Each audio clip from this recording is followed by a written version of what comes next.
at ZipRecruiter.com/radio. That's ZipRecruiter.com/RADIO. ZipRecruiter.com/radio. ZipRecruiter, the smartest way to hire. Make the right call, fans. The Rooferees at John Higgins Weather Guard. Rooferees. 1620 The Zone. All that stands in the way of perfection for Domingo Germán is Estiori Ruiz, Oakland's number 9 hitter. And Germán, the righty, deals to the plate. Swung on, ground ball to third. Donaldson's up with it. He throws to first. Domingo Germán has pitched a perfect game.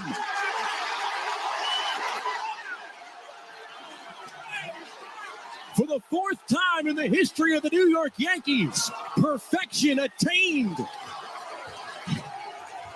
Germán being mobbed at home plate by a full Yankee dugout coming out to congratulate the 30-year-old from the Dominican Republic on a chilly night in Oakland, California. Domingo Germán has tossed the 24th perfect game in Major League history. Live from 50th and Capitol Avenue in the Big O. This is Mornings with Sharp and Handley on 1620 The Zone, 1620thezone.com, and 1620 The Zone TV. Now here's Gary, Nick, and Jimmy. I just got 3 things to say. God bless our troops. God bless America. And gentlemen, start your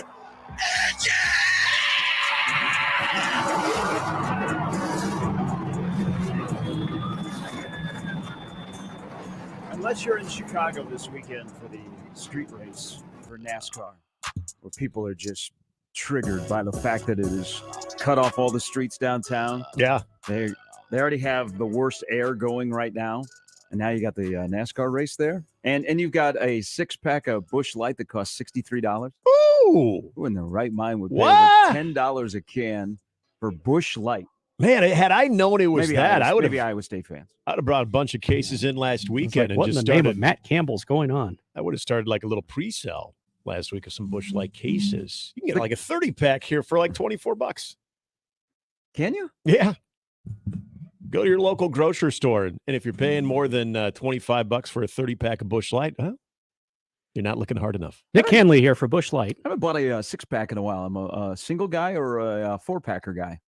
Oh, yeah. The really good craft beers now seem to be coming in 4-packs instead of 6-packs because they don't want to go with the inflated price. So they're just going to reduce the amount of cans. I don't get it. I don't like it, but I guess, hey, you're trying to stay at a similar price point.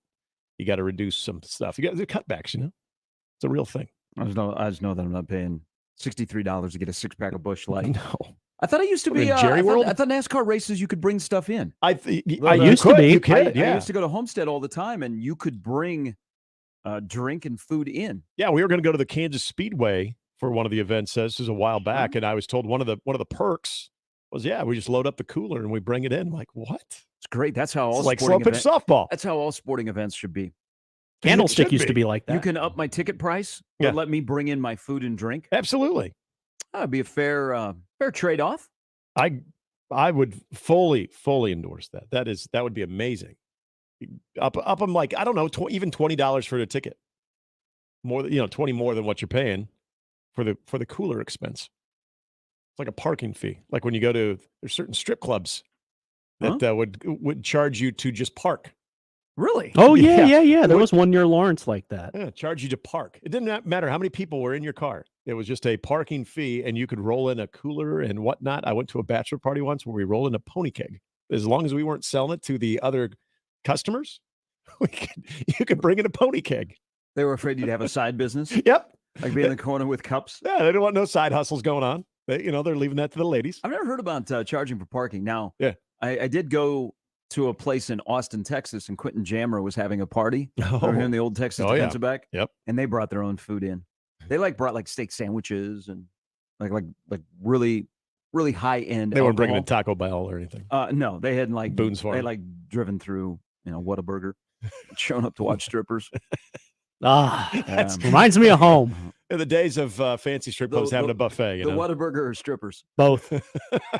You just got us a good combo. It does seem like a magical combo. Yeah. little spicy ketchup, little spicy glitter in the face. I heard from media guys that had hotel rooms over by our local popular former employer of Nick Handley. It was not that busy. No? Did they go there? No, Stop but in? they were in a hotel that was right next to it. Oh, So okay. you see the Yeah. parking lot. You get asked the question, "What is it?" And then you explain it, and they're like, "Okay." And Yeah. so they observe, and they said the traffic did not appear to be very heavy during the College World Series. Now, what it is now, I didn't work under that. Did you guys get busy during the College World Series? I was not around for a College Okay. World Series. My stay was short-lived. Or was that just the Holodome at 72nd and the interstate? Oh, the Holodome would get busy Yeah. with the Well, because the water park. a lot of teams stayed there. Yep. So Oh, it's, the if- groupies would Yeah, hang cleat out there. chasers. Oh, that's right. Yep. And you know what's funny is when I was in like high school, is we would find out where the teams were staying too, because that would be our way of finding the girls that were chasing the guys, and then you would hope to just get the runoff. I You like know, that. the ones who didn't I make the think. cut, or I'm curious. Trying to get a win. I'm curious what the lockdown procedure is for college baseball teams when they're in Omaha when it comes to outside visitors. These are the things you guys should have asked the coaches y'all So talked I to. think nowadays it's a little bit stricter. I would think so. I don't think back then it was. wasn't. Yeah, Now, I don't think it was. Now the LSU guys. So when LSU won the national championship the other night, they lingered in the stadium for a while. They smoked their cigars, and then they went back to the Hilton, and then a lot of them came back out. Yeah. So I've seen quite a few pictures with Cade Belosos with just random people in downtown Omaha at like 2 a.m. That was the kid, by the way, never slept. That was From one the, of the from the time the coolest- game ended to when they got on the plane to go back to Louisiana a couple of days ago. The kid never slept. They're But doing good it up on like, him. They're doing it up like how Like you're professional supposed teams, to. Yeah, He was wearing a shirt, like you're hoisting a cup. Oh, okay. so that kind of took away from it because Yeah. you should remain shirtless if you're celebrating. The I think it would have been the 2000. Let's see what. 2000 national championship for LSU. They came back in the Barretts, and they had an enormous bottle of champagne. Like it was life size. It was pretty cool. And so they were in the middle of like the little sand volleyball area, just dousing themselves and everybody who was like kind of sitting out there. Yeah, that was pretty cool. And I don't think there was any like chaperone or any security or anybody trying to keep them from making bad decisions. So I'm curious if they would have made a victory lap out that way, because the fans were talking about that earlier. Like that's what's so great about the LSU fans is that they make their way out there. Now, of course, this was Rosenblatt days, so you didn't have the north downtown options, if you will. So I'm assuming the players probably stayed closer to the hotel that way, but that would have been cool if they made the victory lap back over to Barrett's like they did back in 2000 with an oversized bottle of champagne. From my intel, I think they stayed close to the Hilton downtown. Okay. But they made their way around downtown Omaha. You got to have a victory lap. People got to see their heroes. Yeah. Oh. Nice little walkable perimeter there. Is champagne to celebrate still a thing? Is champagne period still a thing? That should be a poll question. Champagne I think is... so. Except on Sunday mornings when you're, trying to recoup. A little mimosa? Yeah, mix it with a little orange juice. Yeah. Like I don't see people celebrating with champagne anymore. It's more, let's just go straight to the beer. Yeah. I'd rather have a beer shower than a champagne shower. Oh, 100%. Better on the eyes. Absolutely agree. We have Champagne Friday here on the show. Champagne's overrated. It is. Champagne is too expensive. That's why when you get married and they have a champagne toast, no. Yeah, they're robbing you. Okay, you're spending way too much money. I can interest you in a bottle of Andre for like $5. No. Maybe some Ballatory. Grab me some Boom Farms. Well, again, it's going to be. We met in high school, so this is what we met over. I can find you at least 3 labels under $10. Same. Because I've been to many of New Year's Eve parties where you felt obligated back then. Because I'm with you. Like recently, don't even need champagne. I'll toast a glass of beer at midnight if I'm still up. Yeah. On we got New Year's champagne Eve. for New Year's and didn't drink it because we got COVID. So that kind of spoiled that. You're not supposed to drink champagne when you have COVID? You can Does it taste help? it. Oh, yeah. That's actually probably good. You probably would have caught a break. That's not a being bad able to thing. taste champagne. Yeah, As you can see, I am not here for champagne. I'm not either, and I would bring it because if we were going to like a house party, I felt like it was sort of like it was your entrance fee. So not like kid and play house party. Like your food and drink takes are just awful. This was when I was in my 20s, I'm man. gonna bail you out this morning with something that is guaranteed. I'm a crystal ball of food items. So if you ever went to like I'm not bringing champagne. Younger Gary. I'm not talking about older, wiser Gary. I'm talking younger Gary, where it's like, this is blonde-haired Gary. William Zabka Gary. This is not something that I particularly like, but people drink champagne at New Year's or at midnight at New Year's Eve. So I'll bring a bottle. And you'd find like a $5.99 Andre or Balator. It was cheap, and I never drank it. But Cooks. I don't even. Cooks. It might have stayed in that person's fridge. I don't know. No. When the party don't start till OG Sharp walks in the door. Okay, and y'all have already brought champagne. They're like, oh, this is nice. Oh, thank you. As you give it to the hosts that have a starch collar.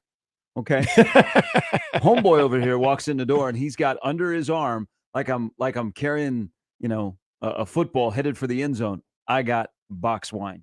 Oh, nice. Wow. And people go, that's unique. Now, people that have listened to the show for a long time, I used to bring sugar cookies, that you'd get at the front of the grocery store. Yeah. Because those are killer. And then I got just absolutely slandered, almost to the fact that I had to go get a lawyer. You would bring sugar cookies to parties. Oh, are you going to do that to me too? I can't judge because I would eat said sugar cookies. It's random. It's very random. No, how can an item I'd be like, who brought the sugar cookies? How can an item be random if it's right at the front of the grocery store when you walk in? Because they're trying to get rid of it. No, it's because it's popular. I'll let you think that. Sugar cookies. Although I have noticed, I just think this is I have noticed Scotcheroos are around the counter, and those are good. Like a thing against me is quietly. You guys liked sugar cookies, but because I brought them to a party once. Oh, I love sugar and cookies. They here's what's not told about that story is it actually went over pretty well. See, I guarantee you they all got showed eaten. up with them. Yeah. When you've had a few, you'll hit up the sugar cookies. But back to the box wine. I used to stroll into parties with box wine, and people like that's unique. And they remembered you. And the host that has the starch collar that I don't know, and I'm just just hanging on, and I'm a guest of somebody else. They're like, oh, and I'm like, winner. Make sure that you have it corked properly. Yes. I'm just trying. I'm trying to get the visual of young Gary bringing in some box wine. And please tell me you did the combo of box wine and sugar cookies together. I had never done that. Oh, see, that would have been. The holidays are only a few months away. But I have brought beer where that'd been I Hall know of that Fame. I'm the only person that's going to like that beer, so there's going to be some left over, so I can take it home. I've done that too. Oh yeah, I think we all, because I don't want to take up space in somebody's refrigerator that doesn't need to be, or their outdoor. Store this under your porch here. Yeah, if my beer was never actually like, I mean, I'm sure you guys did. You bought it cold, and that's the way it was going to stay cold all night. Like there's no room in the fridge, and I'm not bringing like a cooler, so you just kept it like. No, that's Connor. Yeah, or if it was, if it was during the the holidays. Yeah, outside. Just put it outside. But yeah, I would take mine back home too. That stuff ain't cheap. Ain't free. And if you ain't drinking it, you must not like it back it. Home. I don't want to go to waste. I was hoping like you were going to have like a box of like Ice House beer like underneath your arm or some Red Dog. Wow. Yeah. Man, you take me back. When I got my first paycheck, there were two things that I said to myself. I will never stand in line again for a bar. Amen. And I also will pay up to have good alcohol. So I think I've stuck to those for about 30 years. So did you ever, did you do the cheap beer in college at all? A little bit. What was everybody had their own version of a cheap beer. Like ours was Milwaukee's Best. It usually was anything that Mike's Liquor or Mom's Liquor was trying to throw out. Okay. And so we'd make a deal. We'd live the high life. Okay. I have a buddy who still to this day, like, doesn't mind having a high life. Yeah. It's strange. You know what? Probably my interiors don't need that anymore. I would just tear it up. Or clean it out. Yeah. All right. Good morning, everybody. Hi. Welcome to a Thursday. And there's weather coming again. There is weather coming, but also, so the air quality around this country, because of our Canadian friends who can't win a Stanley Cup, and so to make us pay, they send us this crappy smoke-filled air. But they did send Chicago Connor Bedard. They did, but they also sent Chicago and Detroit some bad air. Minneapolis looked terrible yesterday. Yeah. The sky, before it got dark, because it's going to storm here in Midtown Omaha here in a bit, the sky was like, wow, this was like straight out of a movie. I thought so too. All of the haze, and you can smell a little bit of the smoke again. Yep. So it's not the Kansas people No, usually blame them. that may steal an offensive lineman today in recruiting from Nebraska. See, I kept that to sports. It's more of the Canadians. So we can blame the Patrick Kabongos of the world. Yes. Nice. All right. You heard there in the open, and we talked yesterday about Shohei Ohtani, who is getting a lot of GOAT discussion. And he hit a triple. Him and Trout hit back-to-back triples yesterday, but the Angels lost to the White Sox. So Ohtani is the first player in Major League history to have 25 homers, 5 triples, and 10 stolen bases before July 1. So it's something new every day with him. So what he does makes sense, but what Domingo Germán did last night in Oakland to throw a perfect game is stupid. But it also is why baseball is so great. So Germán throws a perfect game. We haven't had a perfect game for a while. Felix Hernandez was the last one back in 2012. And not all perfect games are created equal. Some are like really clunky. Yeah. And others are a gem. Domingo Germán threw a gem last night. Yep. And a lot of this happened while most of you were sleeping, unless you were a diehard Yankee fan.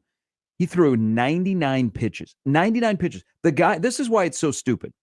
So Germán, who has had his issues in the Yankees organization, he had an 8.5 ERA in the month of June. Last time out, he gave up 10 runs to Seattle. Yep. And he had never thrown a complete game or a shutout in the bigs. And last night, he threw 99 pitches, 72 were for strikes. I don't care if it's the A's or the NRG Media softball team. He still threw a perfect game, and he was dominant. And again, they're not all created equal. And that's pretty impressive. Now, I don't know if it like changes his life or whatever, but it does show you kind of the beauty of baseball, that somebody that is really struggling like he is at the age of 24 goes out and just throws a dominating performance, gets a little help from, Rizzo made a great defensive play, which you need along the way for a no-hitter or a perfect game. Yeah.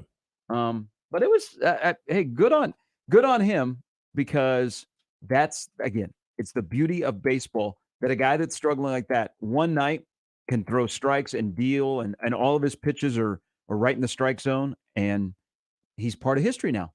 Part of history, and it's a list of perfect game guys that some of them don't even fit. Yeah.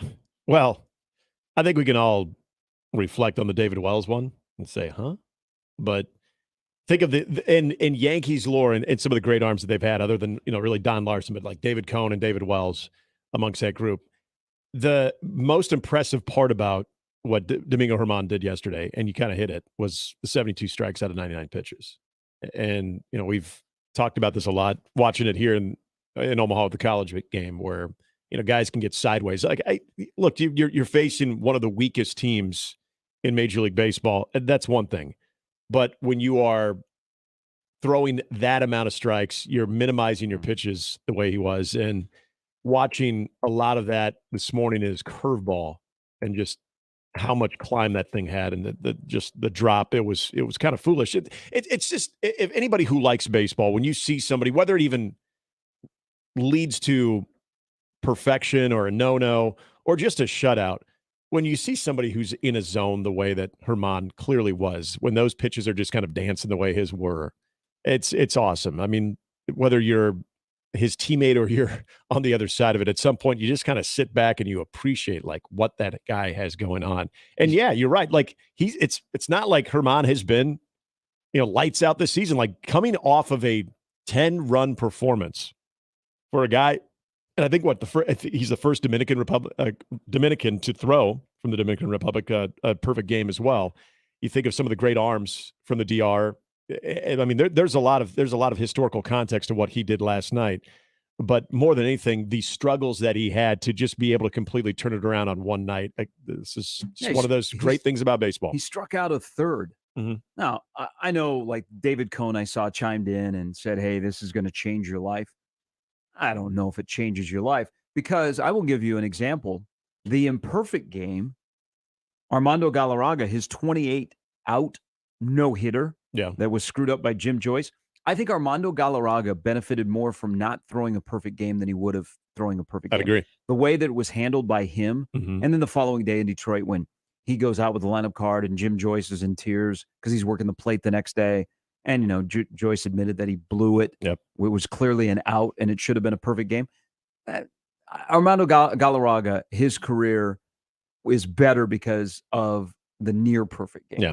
And you're right. And how he handled that. Because I don't think people are going to look at, it's a footnote because look at the list of guys that have thrown perfect games. It's not like the best of the best ever. No, it's random. It's kind of, it's very, very much a random hodgepodge of guys. Now, there's a couple of guys in there that were great pitchers.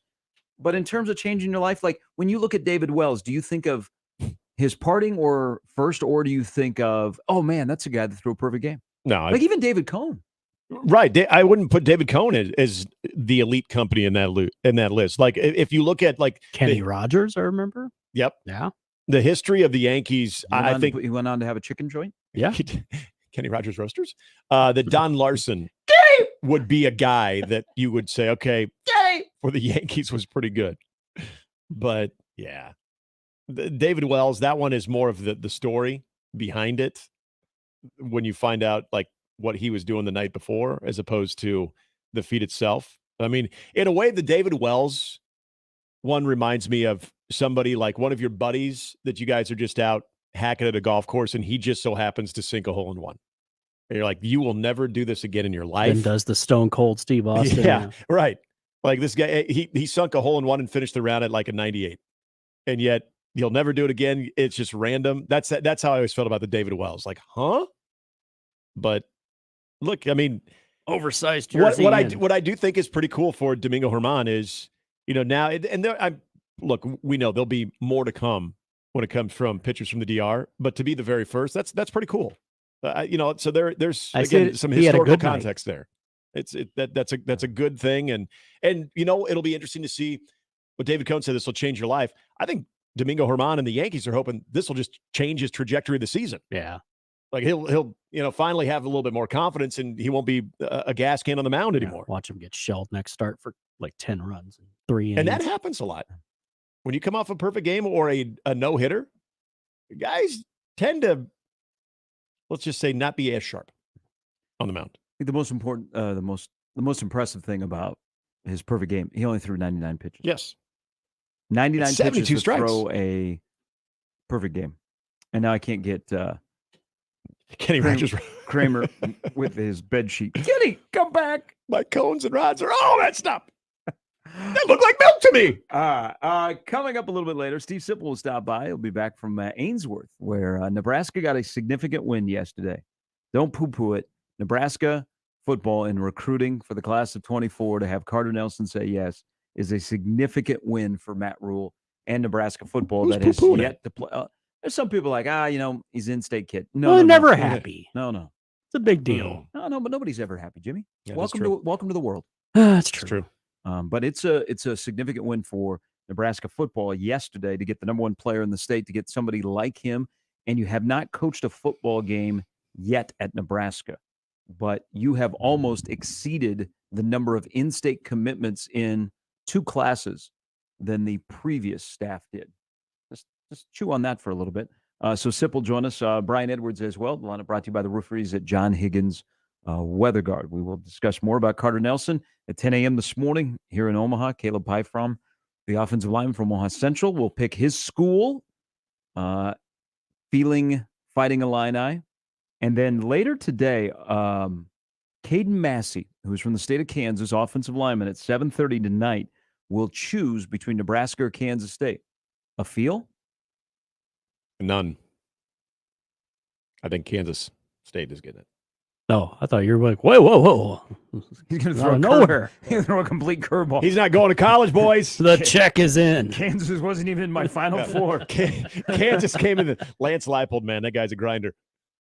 Yeah, no, K-State is. Yeah, that's what it I'm seems that the latest is, but we'll see.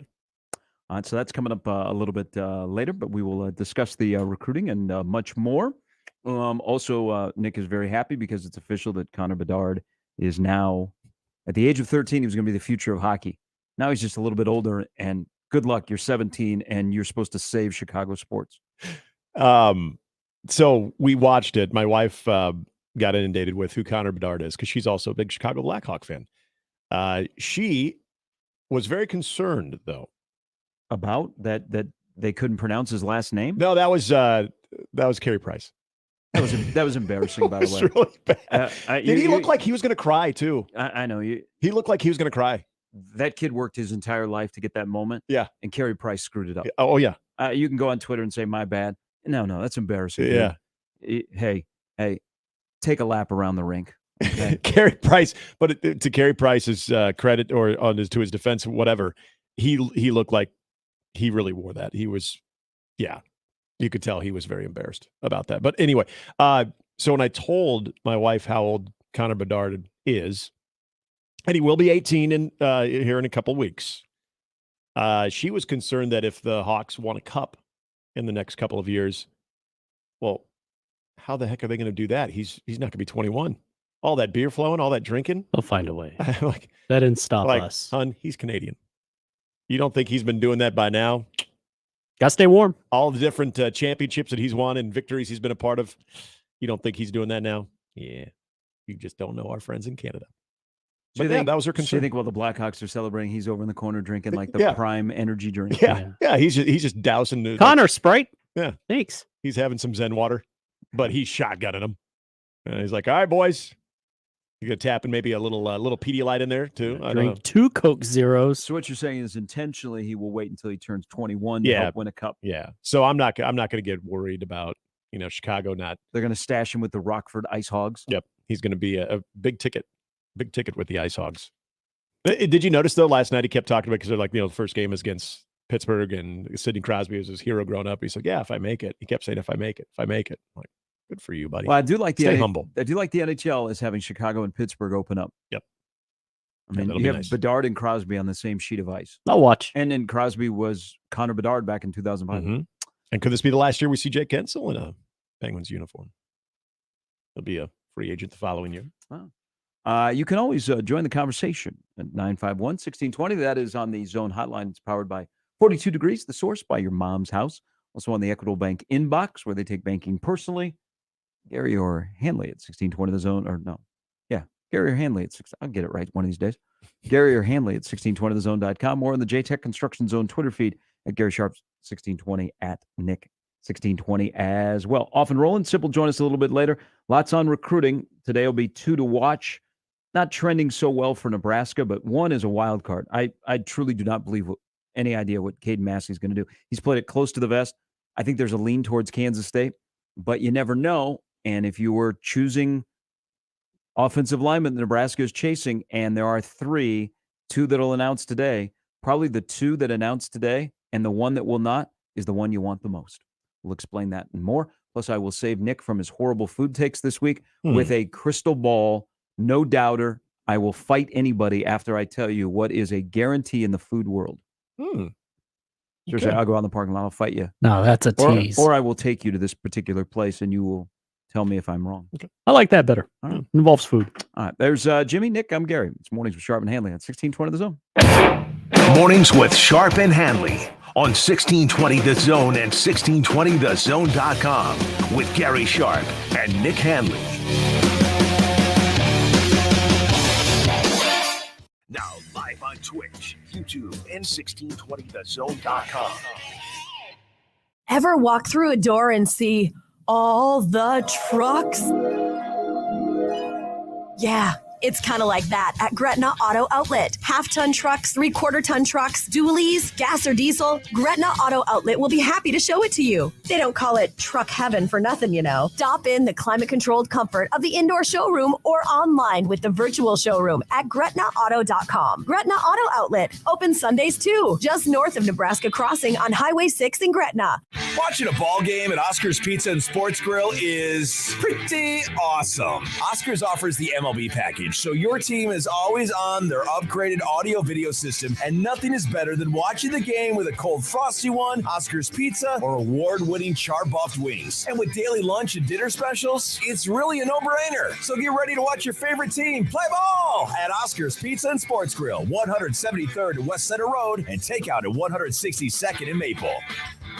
It is Independence Day coming up. You can almost smell the brats, the burgers, and the hot dogs. Oh, I love this time of the year, and I know you do too. And guess what? So do they at Cracklin' Kirk's Fireworks. Craig is here with us. Where are you located this year? So we are in Waterloo at 301 South Front Street and in Springfield at 102 Main Street. Big mega tents at both of those locations in the Omaha area. And you've got people here that really know their stuff about fireworks. You know, our staff comes back year after year after year, and they know their stuff. So if you want some help setting up your backyard show, we're the place to go. Tell me what you got on sale. We really can't go through them all, but we have a 6-pack of 200-gram cakes for $6.99 each. We have a roll of 16,000 firecrackers for under $60. It's all here. Celebrating more than 30 years of helping folks create lifelong memories for the 4th of July. Tell us the website. GetKirks.com. It's all right there on the website. GetKirks.com. Attention sales professionals. NRG Media is looking for an accomplished business-to-business salesperson who wants to take their success and skills to a new level. Is this you? Our account executives work with local businesses to create marketing plans to help them get more customers. On air, digital, on-site, audio, video, it's all part of what you could sell. A sales career with NRG lets you make a real difference. Get more info and apply online at nrgmedia.com. NRG Media is an equal opportunity employer. Prescriptions require an online consultation with a healthcare provider who will determine if appropriate. Restrictions apply. See website for details and important safety information. Subscription required. Price varies based on product and subscription plan. Hey guys, did you know there's a generic form of Viagra that works just the same, but is 95% cheaper? And you can get it online? Just go to 4hims.com/radio. Through Hims, you'll get a free medical consultation, discreet shipping if prescribed, a 100% online process, and trusted generic alternatives to the name brands at up to 95% off. That's right. Get generic for Viagra, the same active ingredient as brand name Viagra, but for 95% less. It's the same medication, still prescribed by a licensed medical provider, but with zero copay, no expensive appointments, and no awkward face-to-face conversations. To start your free online visit, you need to go to this exclusive address, 4hims.com/radio. That's 4hims.com/radio for your free online visit. FORHIMS.com/RADIO. Let It Fly Sports Bar is now open in the Capital District in downtown Omaha. Let It Fly Sports Bar is excited to introduce you to a unique twist on food, drinks, and sports, while raising the sports bar dining experience with a new high-end design and incredible food. Our 12,000 square foot sports bar includes 2 floors and a live glass enclosed studio featuring the Let It Fly show and 80 TVs. If you want high energy, entertaining environment while dining, Let It Fly Sports Bar is the spot for you. Now open. Now back to Mornings with Sharp and Handley on 1620 The Zone.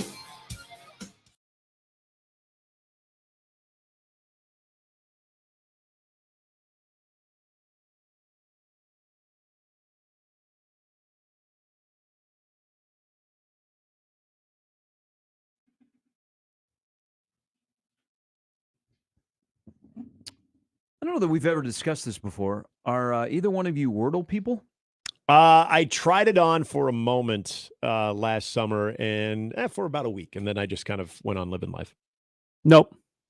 I'm more likely to do the grid thing that's become all the rage just because baseball's involved. So I got hooked during the College World Series hearing. Well, Mike Schaefer was the first to bring it up, and then Connor about the Immaculate Grid, which is the baseball version of Wordle. Like if you like Sporkle, you know, if you play that and you're really good at that, you might be really good at Immaculate Grid. But Immaculate Grid is Wordle. It's baseball Wordle. And it's become super popular. At the Storm Chaser game yesterday, and we were talking about it in the press box, and guy from the Royals is like, we play it. So much that now Major League Baseball clubhouses, the clubby is printing out that day's Wordle. And the players are playing it. It is the rage. And you know, now we're to the point of people are posting their scores. Yeah. Like when you see somebody every day, especially this time, you can tell when people get up in the morning. Yes. Because that's like one of the first thing they do is Wordle. Some of us like to do other things when we first get up. Some people, they prefer doing the Wordle and then they tweet it out. Okay. You have the link, hey, if you want to share your score. So that Immaculate Grid is starting to pick up the speed of people tweeting that out. I am absolutely hooked. I like the goal to go 9 for 9 every day is intense. Were you a Wordle guy? No, I've never. So I know people who play Wordle. I just have never gotten into it, but I like that kind of stuff. Like, I try to figure out Sudoku and I've done crossword puzzles. It's good for the mind. Yeah, it keeps you spry. It does. But nothing like the Immaculate Grid. Yeah. Like I'm all in on seeing what it looks like, and so I just looked it up. What today is? This is going to be a walk-off. You think Domingo Herman threw a perfect game? old Sharpie over here is going to roll. All right. So share it with your friends and print it out because Immaculate Grid is taking over. I remember when people I imagine we'll see like offshoots. I would love to see like a college football one. Mm-hmm. And for people that haven't seen Immaculate Grid, for example, I'll give you what today's is. And we can just do great radio and just figure it out all together on air. All right. So today's Immaculate Grid is down the left side of the page is Angels, Cubs, Mets. Across the top is Nationals, Marlins, and 20-plus win season. So you have to figure out what player played for both the Angels and Nats, the Cubs and the Nats, the Mets and the Nats, Angels, Marlins, Cubs, Marlins, Mets, Marlins, and then figure out a 20-win season for the Angels, Cubs, and Mets. And so you only get 9 guesses. Right. Jimmy in his head is trying to figure out. See, I think Jimmy's because you're actually Rain Man. You could be really good at this. Yeah. You're the Latino Rain Man. That I think you would be awesome at this. And I tend to get a kind of a very addictive personality. So that's the thing. If I don't get 9 for 9, it'll be like, well, the day's over. Got to try again tomorrow. You're going to have to go to bed and wake up and try to start. What do you mean called in? What happened? Yeah, I'm trying to. But I think there's going to be like, too. as we got to get closer to football, you'll probably see an NFL one. Yeah, they should. Because now you could do this with college football because guys change addresses so often. Yep. Guy that has played for both teams. Yeah, but I'm addicted to Immaculate Grid. So if there's ever a pause during the show, this is what's going on. I'm on Immaculate Grid trying to figure this out. You're thinking, you're in mid thought. Kind of starting with the 20 game winners here. When Wordle first came out, I would see people post that stuff on Twitter, and I literally thought like their accounts got hacked because I'm like, what? Well, that's what I thought. Huh? What happened? It was like when people would remember back in Facebook when they invite you to play Facebook Farm. Like, yeah, I forgot. And so I would always reach out to a friend. Right after poking. Yeah, I would reach out to a friend, be like, I think you got hacked. Because why are you sending me a Facebook Farm request? That's what I thought with Wordle too. And I'd see like Gary, just using your name, but like Gary Sharp, I completed Wordle and this is my Wordle score. I'm like, is that what you've been doing? Like, I think someone's got your account. Do people share? But then I realized, no, it's a real thing. People are doing this. Do people share bad Wordle scores? I don't think you can. Oh, really? Yeah, I don't think you can. Like you're not physically you can, or yeah, you're just like I think it's just like, yeah, you lose, try again. Oh, so if you're really bad, they don't give you the option to share on Twitter. I'm pretty sure they don't. Now, the times I did it, I always You solved. sure you want to share this? The times I did it, I solved it. Now, I did come down to like basically the last strike, the last option, but I'm pretty sure that you don't get the. Yeah, they're like, I failed today at Wordle.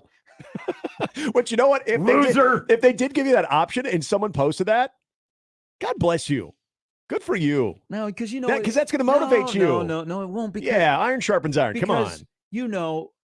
We already, if you post like a bad food picture, people will crush you. Like some people will be nice, and then there will be Lincoln Riley's meat. Then that will be things you did not expect to hear before 7.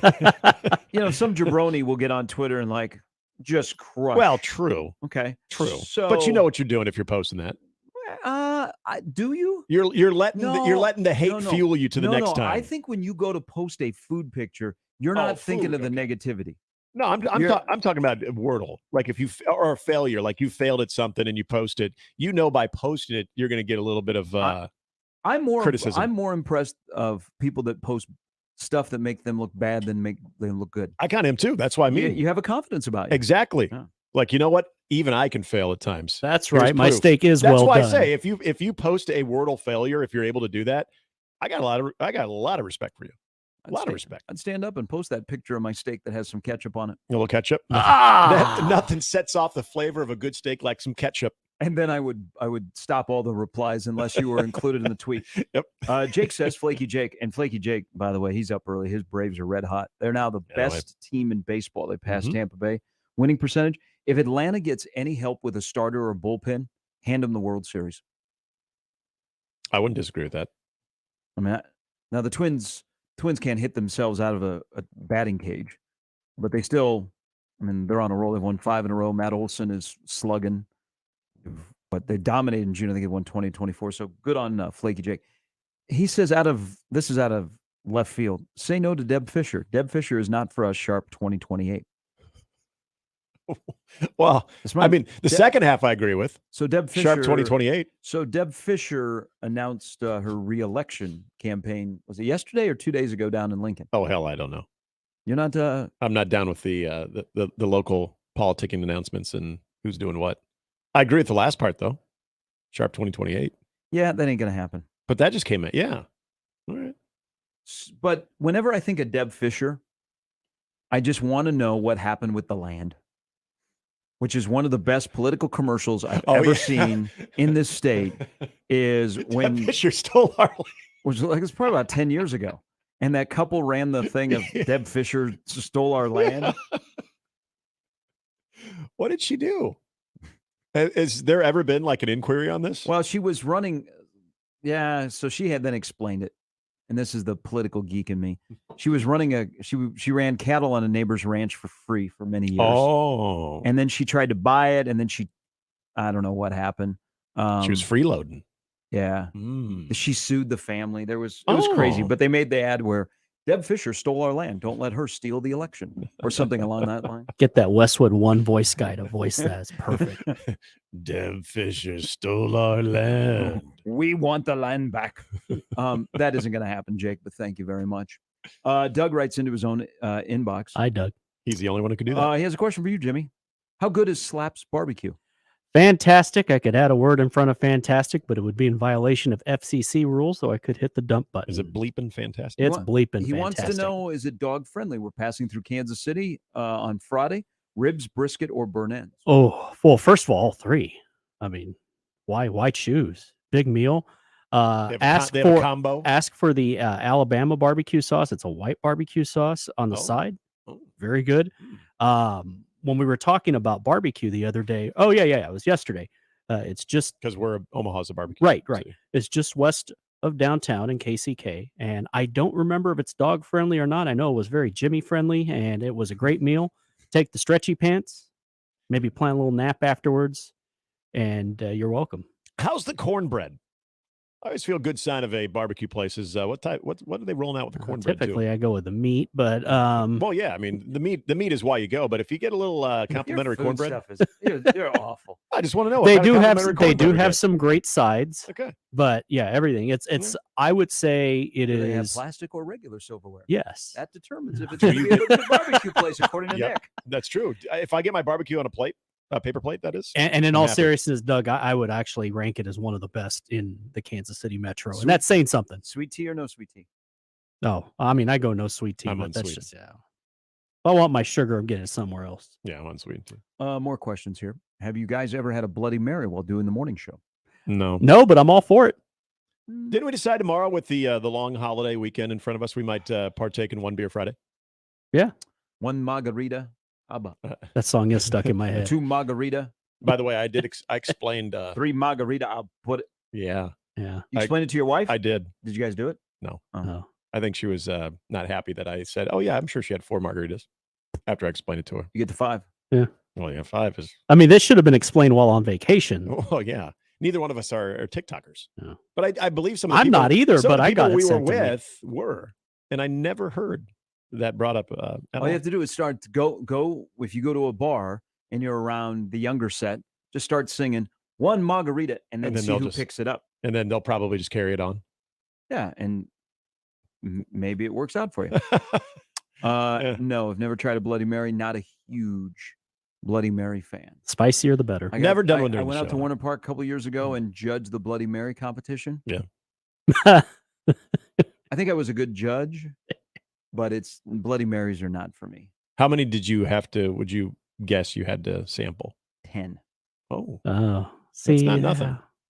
And it's not like you just have a sip. Yeah, you have to have a drink. You drink the whole thing. Yeah. Yeah. Oh, no wonder. Yeah, that explains a lot. So you had 10 Bloody Marys. Yeah. I figured you had like a little like sidecar, Let's like just little say, sample let's cup. just say that salary was not soaking up the Yeah. alcohol. Was it taking up the booze? Yeah. Did they Have 10 of those and you're singing the jingle. Did anybody try to fool you with like food options in the Bloody Mary? Yeah, I mean, they got creative. Okay. They had, you know, Sliders and stuff. There was sliders. There's a place in Council Bluffs that is really good with Bloody Marys. But no, we've not. Dodge Park, the golf course there. They do a good job with it. I can't see myself drinking a Bloody Mary on the course. No, I don't do it on the course. Oh. I don't think I'm ugly. skip over the clubhouse. Yeah. Just it was a a pre-round thing. So, heck, sometimes because they have good breakfast there. We've gone and just had breakfast there. We didn't even golf. It's good. And then finally, has Matt Rule closed the borders? Has he built a wall? Is this a political thing or is this a coaching thing? Is the question I have. Why did he steal land? Because Matt Rule's Matt Rule hasn't been here very long, but Matt Rule stole our land. Matt Rule stole their land. Are people in Colorado saying that? Matt Rule stole our land. We will get to that in the next hour.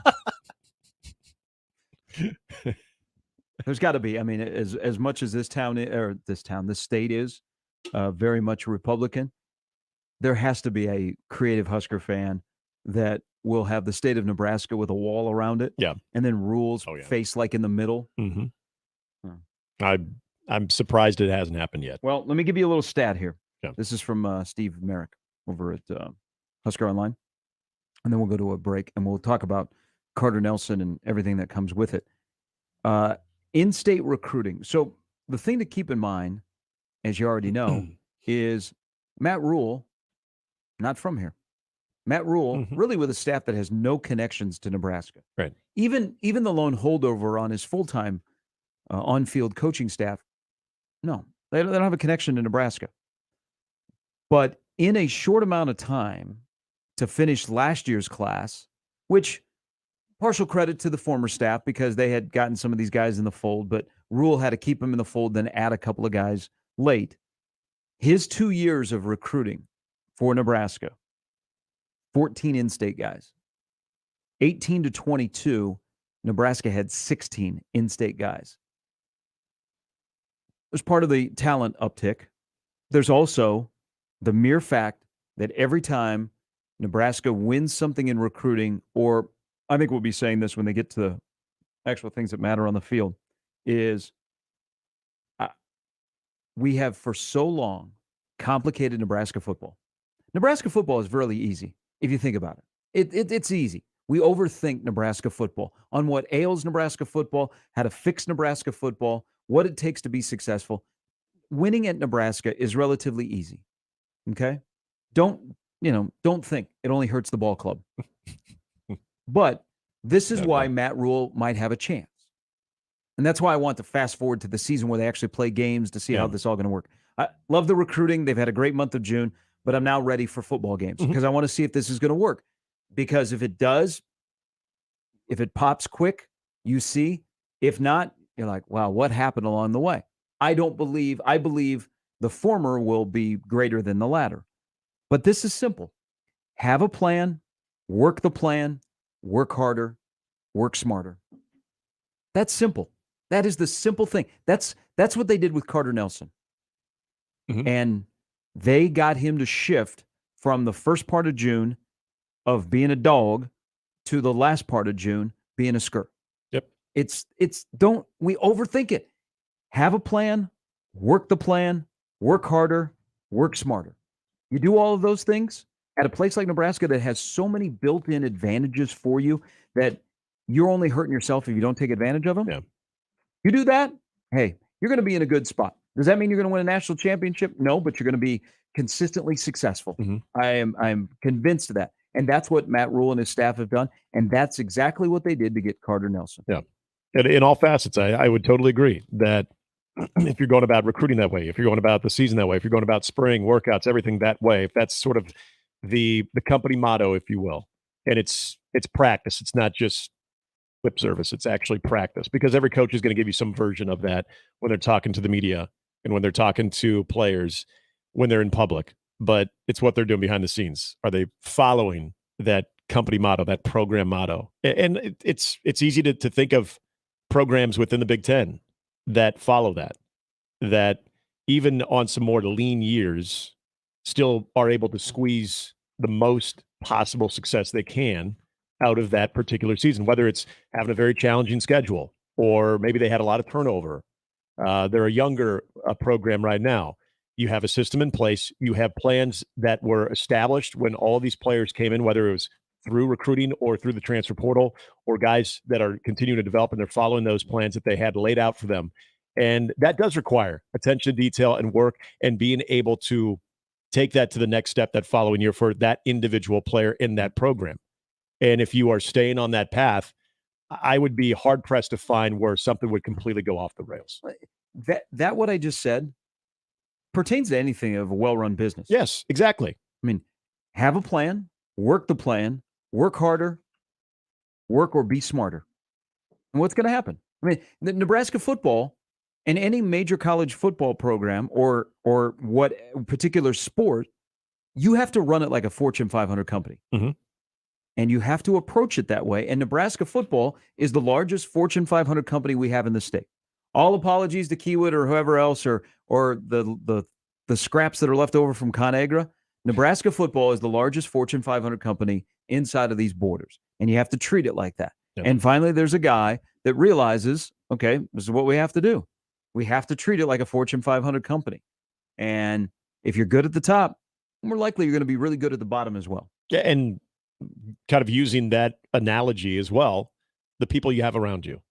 The people you surround yourself, people that are going to challenge you on a day-to-day basis, as opposed to having a lot of yes men, where you're very comfortable with the people you're seeing every day at the office, because no matter what the situation is with your football program, that whatever you say, they're going to fully support that. They're going to fully back that. And sometimes, in some cases, blindly support that, as to where the most successful companies are the ones that do have people within the organization, both young, old, experienced, inexperienced, but see things in different perspectives and bring that to the forefront and allow the head coach or the CEO to be able to kind of hash through that and be able to have open dialogue when it comes to what not I'm doing, but what we're doing, and be able to go back and forth with all of the different coaches or the people that are within your company, the higher ups in your company, your CEO, your CFO, all of those people are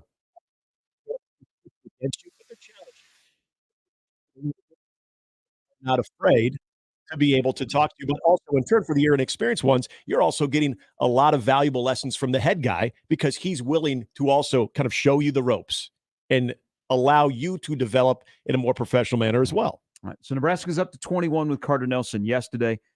I think for today it will stay at 21 with two offensive linemen making announcements, and Nebraska is involved. But Nebraska football could essentially be done with recruiting in the class of 24 before the season kicks off. Now they will have some spots open, and there's movement, of course. But we've never seen something like this before, where they're the fall season with on-campus visits will involve juniors more than seniors. Mm-hmm. Never seen that before, but they got to 21 yesterday with Carter Nelson. We'll talk more about his commitment and the meaning, what it does for the tight end room moving forward, and much more. Steve Sipple a little bit later. Brian Edwards as well. Mornings with Sharp and Handley on 1620 The Zone. Mornings with Sharp and Handley returns in minutes on 1620 The Zone. Live from the Host Coffee Studio, this is 1620 The Zone. 1620 The Zone. Traffic. From the Backlund Plumbing Time-Saving Traffic Center. We have no accidents to report at this time, but you can expect a little bit of slowdown near 108th and L. Then on Center, be prepared for a minor delay from 175th to 168th. And on Dodge, it looks like things are slowing down just a little bit near 80th Street. As always, remember to stay safe and wear your seatbelts. I'm Chris Scott. This time-saving traffic was brought to you by IBEW Local 22. Does great pay, fully funded medical benefits, and a solid retirement sound good to you? IBEW has immediate openings for electricians. Invest in yourself with IBEW Local 22. Call 402-810-0789 or visit IBEW22.org today. You ain't seen nothing. This is Ford Truck Month, America. Time to get up and get into Ford F-Series, America's best-selling trucks for 46 years straight. Like the Ford F-150 or the all-new Ford Super Duty. Or check out Ford Maverick and Ford Ranger pickups. So get into Ford Truck Month and see what a built Ford Tough truck can do for you. There's a great selection in stock and ready for delivery today. Based on 1977's 2022 calendar year total sales. Twisted Thunder Fireworks is going to save you big money. You'll find the best variety and the lowest prices in the entire state of Nebraska. Don't believe us? See page after page of products and pricing online at twistedthunder.com, where you can watch everything before you buy and choose local pickups so it's ready to go for you at the tent. Go to twistedthunder.com to check out all of our locations in Nebraska and the newest location in Council Bluffs. That's twistedthunder.com. Nick here for Templeton Rye Whiskey for the strong-spirited baseball is back for another exciting summer, and Templeton Rye is bringing a few all-stars of their own. With their 4-year, 6-year, and 10-year reserve, Templeton Rye is a home run all around. To learn more about Templeton Rye, check out their Instagram, Templeton Distillery, or visit the on-site distillery just a short drive outside of Omaha. Enjoy responsibly. Templeton Rye Spirits, Templeton, Iowa Rye Whiskey. Whether you own a local business or a global one, you're always looking for ways to position your operation to create opportunities and move on them faster. With Bank of America, you get access to experts, award-winning insights, and business solutions so powerful, you'll make every move matter, locally and globally. Visit bankofamerica.com/banking for business to learn more. What would you like the power to do? Copyright 2023 Bank of America, N.A.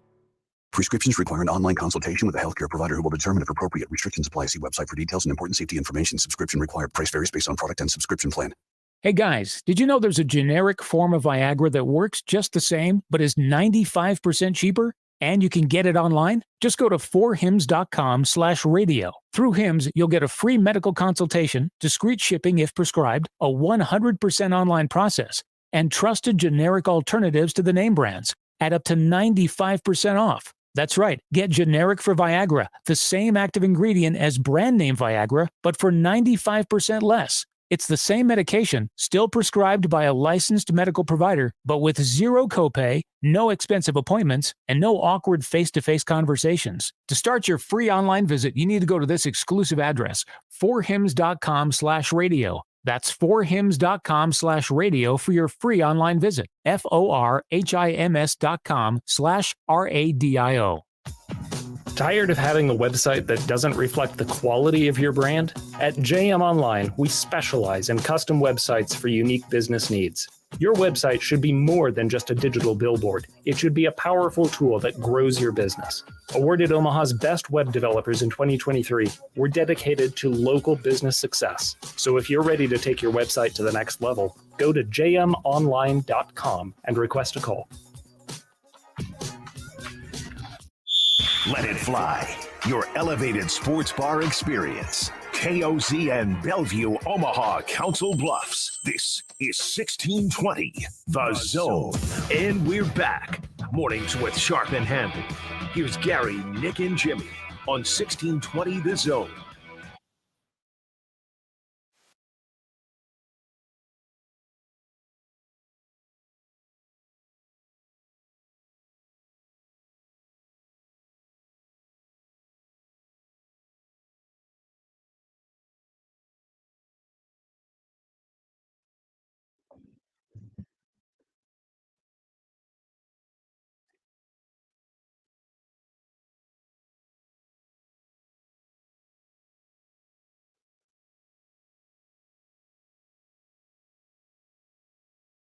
Any reason, but right at 7:00 we're playing this?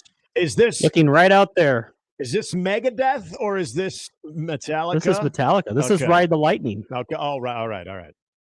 It had a little Megadeth feel to it as well. Yeah. Oh, yeah. You look to our west and A little Symphony of Destruction there. Wait, I mean, hopefully it won't get to that point. Yeah. It's Otherwise, you're going to be calling the rooferees. it's ominous It's out not there. a big deal because nobody has cut into the local TV. Oh, yeah. Those sleeves are rolled up. Looks worse Randy is.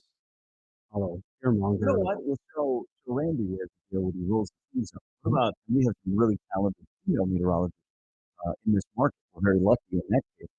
Do they rip their sleeves off? Someone comes out just going, "Oh, yeah." like sleeveless and frayed. So that's a staple of Ranby at Channel 7. People and then people turn to Channel 7 when big things happen because Bill is on top of things, right? Yeah. Okay. What if as a little bit of a we know what Bill Ranby his thing is of rolling up the sleeves. What if at Channel 6, like Rusty Lord or somebody, they rip off their sleeves? They go like straight up Rick Vaughn. Yeah. Like Emily Roller, who I don't know if people. Sorry, Rick. I don't House know- rules. I don't know if people have seen Emily. She does afternoons. She does evening on Channel 6. She is the meteorologist. She's been here for a couple of years. Like, what if she like ripped off her sleeves when severe weather happened? No, that's when you know. Might be a little bit of a stretch, but But that would tell you, okay, it's about to go down. Better put the car in. But a lot of you know what? We need more TV on TV battles in this town. We do. I agree. Yeah, Kind of like Anchorman. We need Channel 6 and Channel 7 fighting for scoops. Right out Or here a in the little- parking lot. whatever the shtick is, you get a little tit for tat. They all get along. They all date each other. They marry each other. Yeah, they're too cordial. Yeah. Cross-pollination. At some point, there needs to be a dig, and then let that sort of. Oh, you said dig. I said dig. Oh. And let that just sort of have a life of its own. But the only issue is, especially this time of the year and during severe weather months, I've noticed that a lot of our female anchors or meteorologists are already wearing sleeveless. So then what do you do if you're already sleeveless? It's a good point. I haven't thought that far. Yeah. I'm now focused on, could we ever have an anchor man fight? Yeah. Where would it take place? Right out there. Just get the cars out of the parking lot and we can call it. This could be a good, the parking lot here could be good. It could be sort of No, centrally you gotta located. think about the Channel 3 people have to come for a long way. So they just stay out there. So we go like 72nd area? Let them fight like Nebraska Public Media. Channel 6, Channel 7, they meet in Jean Leahy Mall. Yeah, I was going to say the mall would be a good one Very too. scenic. And a lot of areas that you could try to pull off like a real key move where you'd be able to, kind of like your finish a move. There's a lot of things that you could get creative with out at the Jean Leahy Mall. Could someone wind up in the water? Could someone wind up in a fire pit? I don't know. Maybe I'm getting too Oh dark. my God, is that a piece of the band shell?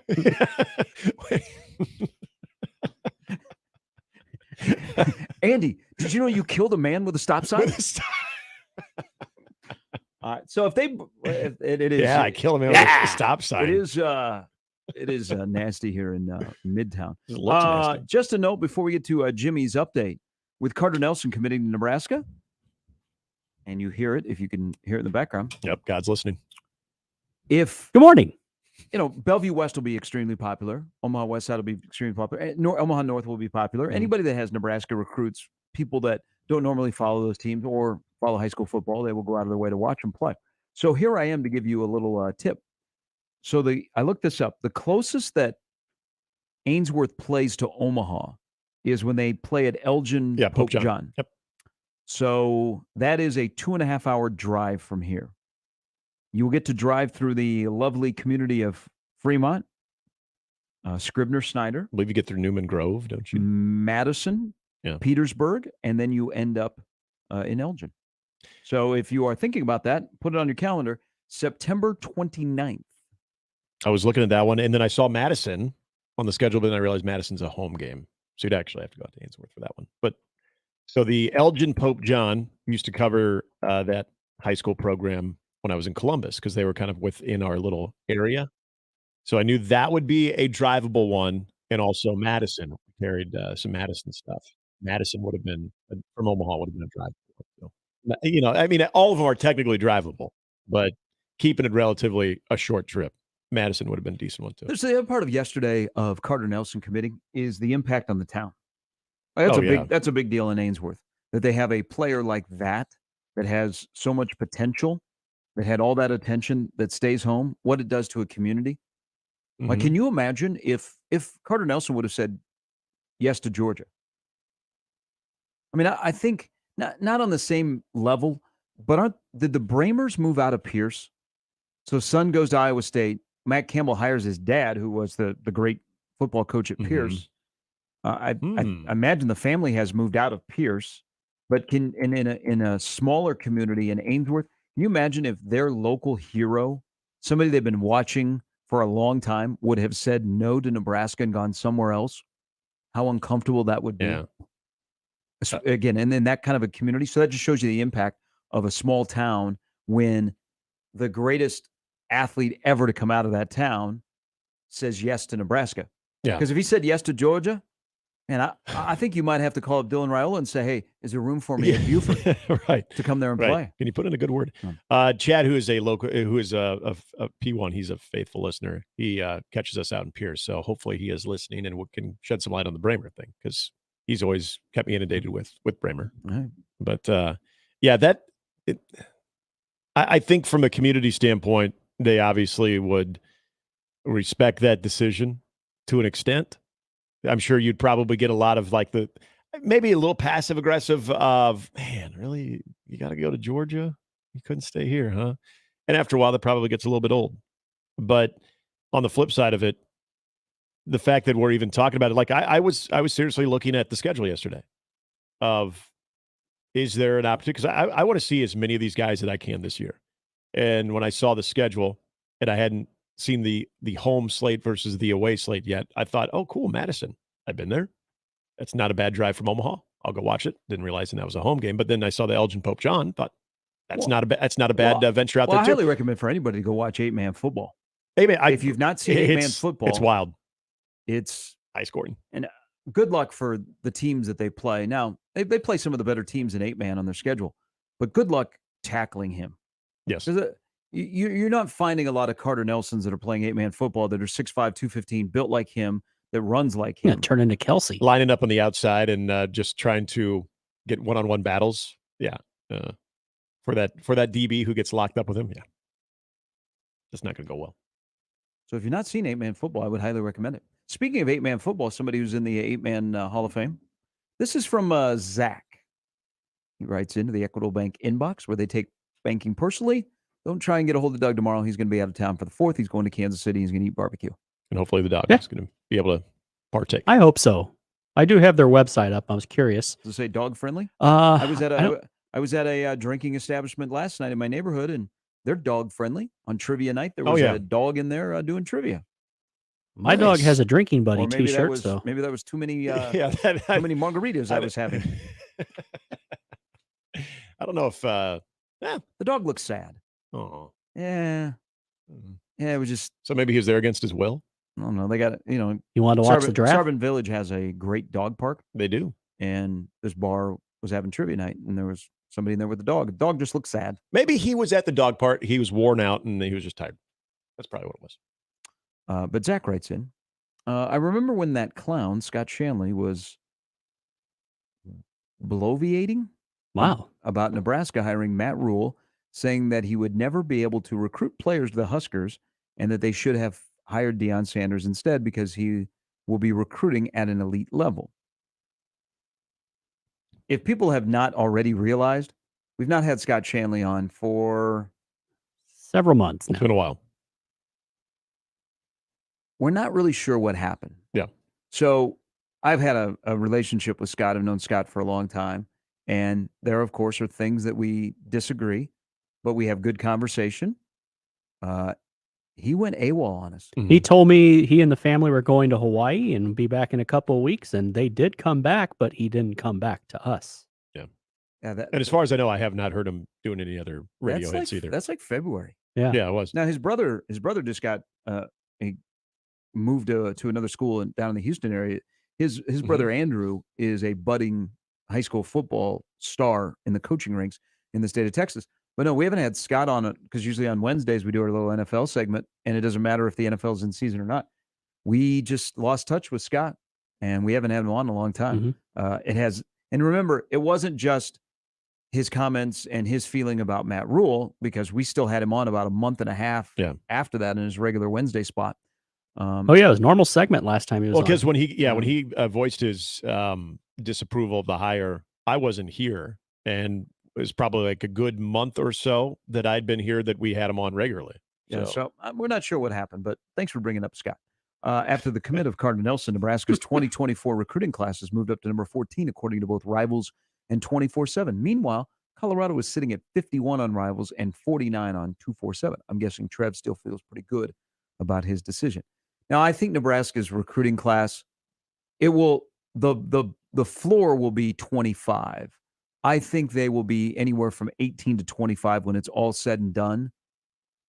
Because unless some guys get some bumps, like the curiosity will be, will Danny Kalin become a 4-star? Yeah. Will some of these guys that they finally got stars once they committed to Nebraska, will they get a 0.25 bump, whatever that does? But I think this class will end up, unless there is a complete wild card with big stars that joins, I think they're going to be anywhere from 18 to 25. So that will be 2 straight classes that Matt Rule has had that outpaced what he did at Temple and Baylor. His highest class between Temple and Baylor in 7 years was 32. Mm-hmm. And so he will, in his first 2 years at Nebraska, have a top 25 class. I was talking to somebody in Colorado yesterday.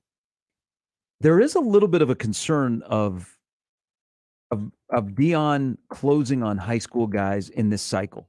Like we know what he can do at the portal. They're getting a lot of dudes to Boulder, but in terms of closing, like, are they going to get a flurry at the end, or what are they going to do? But their high school recruiting has been, they haven't been closing like with this first class of 24 out in Boulder. I'm sure they're going to be portal heavy again. Yeah. They are getting, I mean, they're getting some dudes to Boulder. They're just not able to close on them. But this isn't about Deion. This is about Matt Rule. Matt Rule likes to recruit. Matt Rule likes to talk to young people. Matt Rule likes to communicate. Matt Rule likes to build relationships. All of those things on top of what I said last hour about taking advantage of the built-in advantages that Nebraska football offers to the head football coach to be able to attract talent, whether they're out your front door or you got to go 1,500 miles away. Matt Rule is seeing that, and has a plan, works the plan, works harder, but he likes recruiting. That goes a long way at a place like Nebraska. You've got to like recruiting. Yeah. Because again, it's not impossible. There are a challenge here or there that you can't let you derail what you're doing. But in that role, you've got to like recruiting. And Matt Rule and his staff like recruiting. It is not always that way with the head coach that enjoys the recruiting aspect. There are a lot of coaches that they've recruited their entire life to get to that position, and they're like, oh, God. Yep. Thank God I got 10 guys that can hit the road, and I got a staff of 1 million people. And I just be like the closer. I just go and eat dinner in December at their house. You're not the grinder. Matt Rule likes that, and that's a huge aspect to where Nebraska has been able, in a short amount of time, start to accumulate talent. Yeah. And I'm sure you probably got this too. When he was even for the job, anybody that kind of pays attention from afar will always look at the concern of anybody coming from the NFL. Okay, how much do they want to get back into the recruiting part of it? And I think it's an okay concern. I think you got to maybe know a little bit more about the guy himself, the personality of the guy himself, what maybe went wrong in the NFL for those examples. But I understand the concern that's there, and kind of what you just laid out of people that have no problem with the recruiting aspect, as long as they're not the figurehead, as long as they're not the one that is, grinding as hard as, the recruiting coordinator, the position coaches. And Matt Rule, really from day one, when he was announced and had that introductory press conference, and, he talked about his overall philosophy of recruiting and how he wanted to be around it. And he thought, talked about the built-in advantages. There was, again, a lot of people that came away from that introductory press conference of, wow, he did touch on a lot of points. He did hit some key spots there, but will he back that up with action? And that's all you can go off of right now, is what he has done compared to what he has said. And they're pretty much aligned. And I always think of, like, even guys like Dan Mullen, when you would hear him talk about his concerns of being a college head football coach and the transfer portal and the exhaustive nature of having to not only recruit but re-recruit your current roster, which, again, I hear you on that. I understand that. But when I hear coaches sort of air that concern or that complaint out there, it does make me wonder, and even if I'm a fan of a team that has a coach that's doing that, I would wonder their ultimate motivation of when it does come to recruiting. How much are they leaning on their staff and how much are they really involved? And in some places, maybe you don't need to be as involved because you just have an established program that is winning. Alabama, how much is Nick Saban really involved when it does come to the recruiting process? And he is. He is really involved. He is. But you think of programs like that, you know what, if you're not as involved, you might still be able to get by and get some decent recruiting classes. But it's the ones like Nebraska that they know there are some advantages that they have. They just have to tap into them, and the head coach has to fully embrace them. That's what you're seeing from Matt Rule. So going off of what he said from day one to his actions, they're very much aligned, and that's made a big difference. We got 12 commitments in the last 11 days. Again, I don't think they'll get anything today. I don't think Caleb Pyfrom is coming to Nebraska. Caden Massey, I think it's a lean to Kansas State, but he is not letting anybody know. I know Schaaf tried to beat down his door yesterday because here's how the inside baseball worked with that. A lot of these guys already know that blank has committed, and they've told him that, and they trust him that they're not going to reveal it. But, I mean, when Carter Nelson commits yesterday and all of the recruiting services in this state within seconds have like 4 articles that are up and an analysis of the breakdown. Yeah. It's not like they were sitting there and they're going, oh, now we got now I got to type. Okay. Hey, Sip, this is what we're going to do. This is the game plan.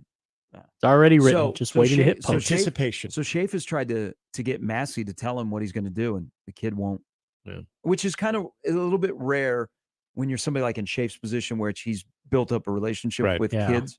So I just don't think today will be the day, but 12 commitments in the last 11 days to finish off the month of June.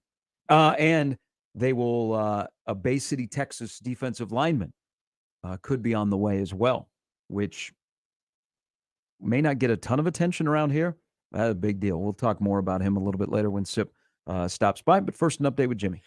Trev Alberts has earned a bonus in his contract, so congratulations to Trev. He's getting paid, attached to Nebraska's 29th place finish in the Learfield Directors Cup. His contract, like that of his predecessor, who was occasionally around, awards a bonus if the Huskers finish inside the top 30 of the Directors Cup. A 26th to 30th place finish gives him a $160,000 bonus, so dinner's on him. Nebraska's 29th place finish, all but sealed before the end of the College World Series, is the school's best since 27th in 2015-16. Since then, they had finished no better than 35th, with the Cup in 2019-20 getting canceled due to the COVID. In baseball last night, while many of you were sleeping, all that stands in the way of perfection for Domingo Germán is Estiori Ruiz, Oakland's number 9 hitter. And Germán, the righty, deals to the plate. Swung on, ground ball to third. Donaldson's up with it. He throws to first. Domingo Germán has pitched a perfect game. For the 4th time in the history of the New York Yankees, perfection attained. In front of dozens at the Coliseum last night, Domingo Germán authored a perfect game against the Athletics as the Yankees starter allowed no hits, no walks on just 99 pitches in a 11-0 squeaker. At least John Sterling has called Yankee perfect games before, so he's not on this road trip. Ow. So that is one of the fill-ins they have. Yeah. Good for that guy. Yeah. Because if you've been with the club for a long time and that happens and you're not with them, there's probably a little bit of envy there. Yeah. Oh, man. In an up-and-down season that has included a suspension and a sub-500 record heading into the start, of course, he's the one that throws a perfect game. He was masterful against the Athletics. Didn't you say, though, it would be like he gets like half a perfect game? No, I didn't say that. Okay. I said 99 pitches, 72 strikes. That's impressive. Okay. I don't care who you're playing.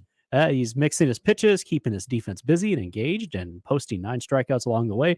It was the 4th perfect game in franchise history, and it is the first, I can't believe it's been that long, since King Felix did it for Seattle on August 15th, 2012. Hey, speaking of Nick, who's sitting over there, the Chicago Blackhawks made the obvious official Wednesday night.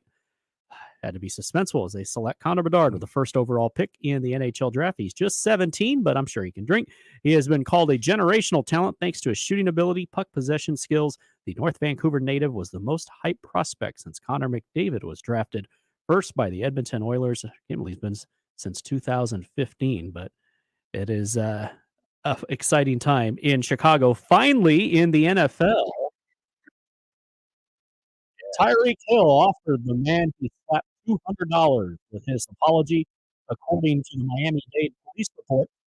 A supplemental report the South Florida Sun-Sentinel obtained for a public records request Wednesday gives more details about what led to the alleged slap Hill planted on the neck of a fishing charter company employee at the Billboard Marina, Oliver Park on Father's Day. The Kelly Fishing Fleet employees saw two men, later identified as Hill, fishing for tarpon from the dock on Father's Day and told the police that is illegal. Two women in Hill's group joined them and got a private dock fishing boat. The boat's captain had just returned from the marina gas station and found them. He told them to get off. Hill claimed he was being disrespected. The boat captain told police, "I can buy you and the boat," he told the captain, and the dispute began to escalate, according to the report. The boat captain told police that Hill hurled expletives and became enraged in an attempt to enter the boat to cause him bodily harm, but was held back by unknown associates. According to the report, the boat captain knew it was Hill once he said, "I'm number 10 from the Miami Dolphins." No telling if he said, "I'm number 1 in your heart." As the commotion between Hill and the boat captain continued, the Kelly Fishing Fleet employee left the office and walked over. Hill walked by him and slapped the man on the back of the head and neck. He told officers one of the men in Hill's group restrained Hill, who struggled to get out of the grip. The employee ran back into the office and locked the door. A fisherman told the employee that the man who allegedly slapped him was a very famous football player for the Miami Dolphins. What was the guy? 57? Yeah. Yeah, he was in his 50s. Wow. Again, I just wanted to If know. it's not kids, it's senior citizens. Yeah. Just cold-blooded. Chiefs made the right decision. They did just fine. Unless he did what did the five fingers say to the back of the head and then throw a slap. I would have chuckled a bit. But I don't believe that happened. This is the time of the year where owners and general managers and head coaches just dread with the NFL because they're about 3 weeks away from training camp. Guys are getting it in for the final time before they go away for a month to training camp, and they got a lot of downtime. They're with their buddies. People be knuckleheads sometimes. Looks like midnight outside. Yeah, it's dark out here. That's got to be a not very fun commute for those driving in right now. I mean, we haven't seen rain in a while. It's true. All the car washes in town. This is not going to be your morning. No. I almost went yesterday. I'm glad I didn't. All right. Thanks, Jimmy. Steve Sipple coming up a little bit later. Tyreek Hill's former teammate did have something to say yesterday about being paid. And he tied in Tyreek Hill. We'll get into what Travis Kelce said. That's coming up. Mornings with Sharp and Handley on 1620 The Zone. Hey, Templeton Rye, of course, is part of your summer, and it should be, because they have an all-star lineup. They are rolling out to you with their 4-year, 6-year, and their all-new 10-year reserve. Templeton Rye is a home run at any of your summer get-togethers, whether it's getting ready for a baseball game, getting ready for maybe this weekend's festivities of our Independence Day. You can't go wrong with Templeton Rye. And when you think about celebrating, you think about making cocktails. Well, Templeton Rye can be enjoyed in many of your favorites, like the Templeton Old Fashioned, a Manhattan, Templeton Sour, and the Iowa Mule. And, of course, the 4-year, 6-year, 10-year reserve is best enjoyed on its own. But if you're a cocktail person, well, there you go. Go to TempletonDistillery.com to find more great recipes. And also talking about summer travel, just a short drive outside of Omaha, in fact, is the Templeton Distillery, and it is awesome. You can visit the Templeton Distillery in Templeton, Iowa. Again, just a short drive outside of Omaha, and it is open most days of the week. You can visit the distillery and learn the history of a local legacy and what goes into the distillery exclusive releases. Templeton Rye, small town, strong spirit. It is for the strong-spirited, and it's available near you. Enjoy it on its own or in your favorite cocktail. Please drink responsibly. Templeton Rye Spirits, Templeton, Iowa, Rye Whiskey. Gary Sharp, Nick Handley, and Jimmy Chavez. Mornings with Sharp and Handley. Weekdays 6 to 10. On 1620 The Zone and 1620thezone.com. Mornings on 1620 The Zone is brought to you by MD West One Orthopedics, Neurosurgery, and Spine. Previously on Unsportsmanlike Conduct. We have NIL, we have transfer portal, we have conference realignment. Do we need like a new scandal? Man, I just love the games. I just like games. Well, it's people don't like the NBA because it's all drama. They don't like the games. People love all the drama. That's what college football turns into for 9 months. Well, have you seen the non-conference schedule? It sucks. Oh, man, it is pretty bad. It sucks. Unsportsmanlike conduct with John Bishop and Josh Peterson. Weekdays 2 to 6 on 1620 The Zone. Your Omaha area forecast from the Godfather's Pizza Weather Center and KETV Newswatch 7 on 1620 The Zone. Warm and humid with storms this morning through 10 a.m. capable of producing strong winds and isolated flooding. Expecting storms to move out by 10, staying partly to mostly cloudy throughout the day with a high in Omaha of 92, feeling like the mid-90s. Tonight, increasing clouds with a 60% chance of storms overnight, a low of 71. I'm meteorologist Caitlin Harvey with KETV Newswatch 7. 1620 The Zone. Traffic.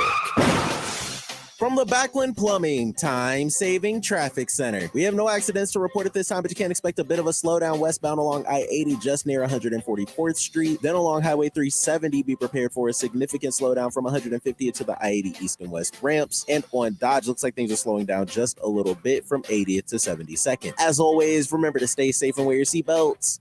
I'm Chris Scott. This time-saving traffic is brought to you by Lanahaw Nurseries. No better time than now to focus on your garden or landscape.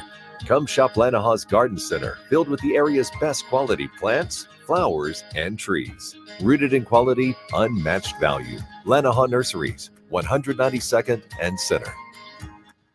Howdy, Greg Wagner joining you from the Nebraska Game and Parks Commission. Time now for another Nebraska Outdoor Update.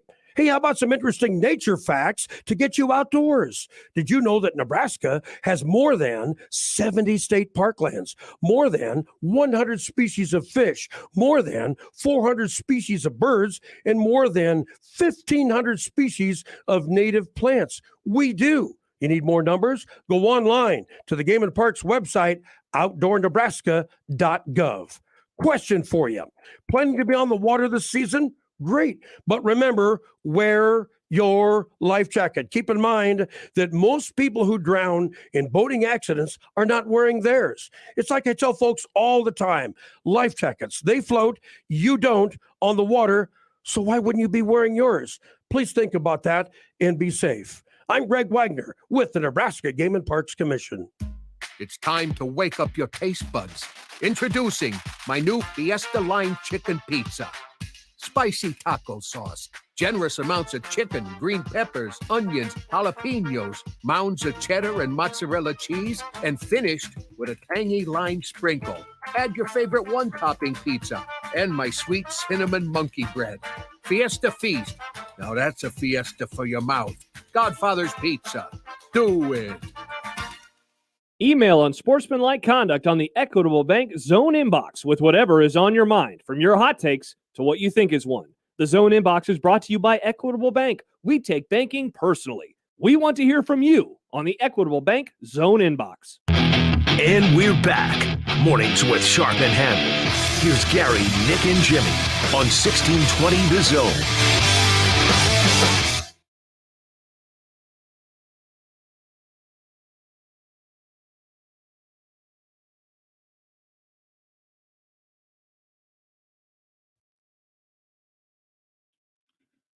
All right, so severe weather moving through the Omaha area. Your ability to listen to 1620 in your car may be, well, if the sun is out or not, it may be a little bit difficult. Might be even a little bit more with all the lightning and storms that are in the area. They have gone. Hold on here. We are on. Rusty Lord is on. Let's see about Channel 7. Oh, yeah. Yep. This is a big storm. We've got break-in coverage on 6 and 7. Just gets the blood moving, man. Gets it going. Yeah? Oh, yeah. Get that storm adrenaline. Whoa. Yeah.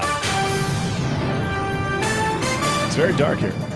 From the 1620 The Zone Storm Center, it's raining. Back to you, Gary. Yeah, I think it's windy, too. Yeah. You could hear the wind out there. So it's going to be important to run the ball during this weather. Yeah, You're going to want to watch out for fumbles and turnovers. It's where I feel like the offensive player it probably has a little bit of the advantage even in passing situation because they're a little bit more precise with their route run. Keep it to short passes, keep it safe for a while. Okay, so maybe we have something here with one of the female meteorologists. The glasses are on. Does that mean it's... So that's the sleeve roll? Is that the sleeve rolled up? I think that's when she hasn't slept much. Oh, okay. She didn't put in the contacts. Okay. She should go to Kugler and get LASIK. We are under a severe thunderstorm warning until 8 a.m. Okay. Which is 22 minutes from now. So if anything severe happens, I think Randy calls the station and he immediately goes on air. I believe that's how it's done. Okay. We can get his picks for the weekend while he's on. He's a gambler? I don't know. I mean, it's a sports station. Might as well get in on it. So we used to have, when Matt Serwy was in this market, when he was at KTV, he was the morning meteorologist before he went up to the ABC affiliate in the Twin Cities. He would come on and pick football games. Did he? Nice. Yeah. He was the only one, like the rest of them didn't get it. Like we tried to explain, hey, we want you to come on, you pick the weather, why not pick football games? And they were like, well, what am I doing? I'm like, what am I doing? I'm speaking Portuguese? Two teams are playing, one of them will win. Which one will that be? I just want you to pick a freaking football game, okay? And Matt's like, Matt's a Wisconsin fan. Yeah, He's like, oh yeah, I'll come on. But he came on during Badger. He came on during a Friday before Wisconsin, Nebraska. He picked Wisconsin and people canceled him. 35 years ago today, Coming to America. Oh. Hello, Babar. Hello, Babar. This is one of those movies where trying to We were just talking down, about we it. were, but try to pin down the best scene of that movie is nearly impossible. I mean, I would say it'd probably be one of the several barbershop scenes. Doing a morning show, I always think of him saying good Talking morning. about Joe Louis is one of the best ones.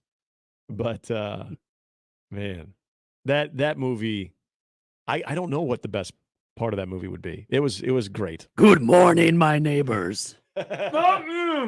Yes. Bleep you too. I want a woman that will arouse my intellect as well as my loins. Yeah.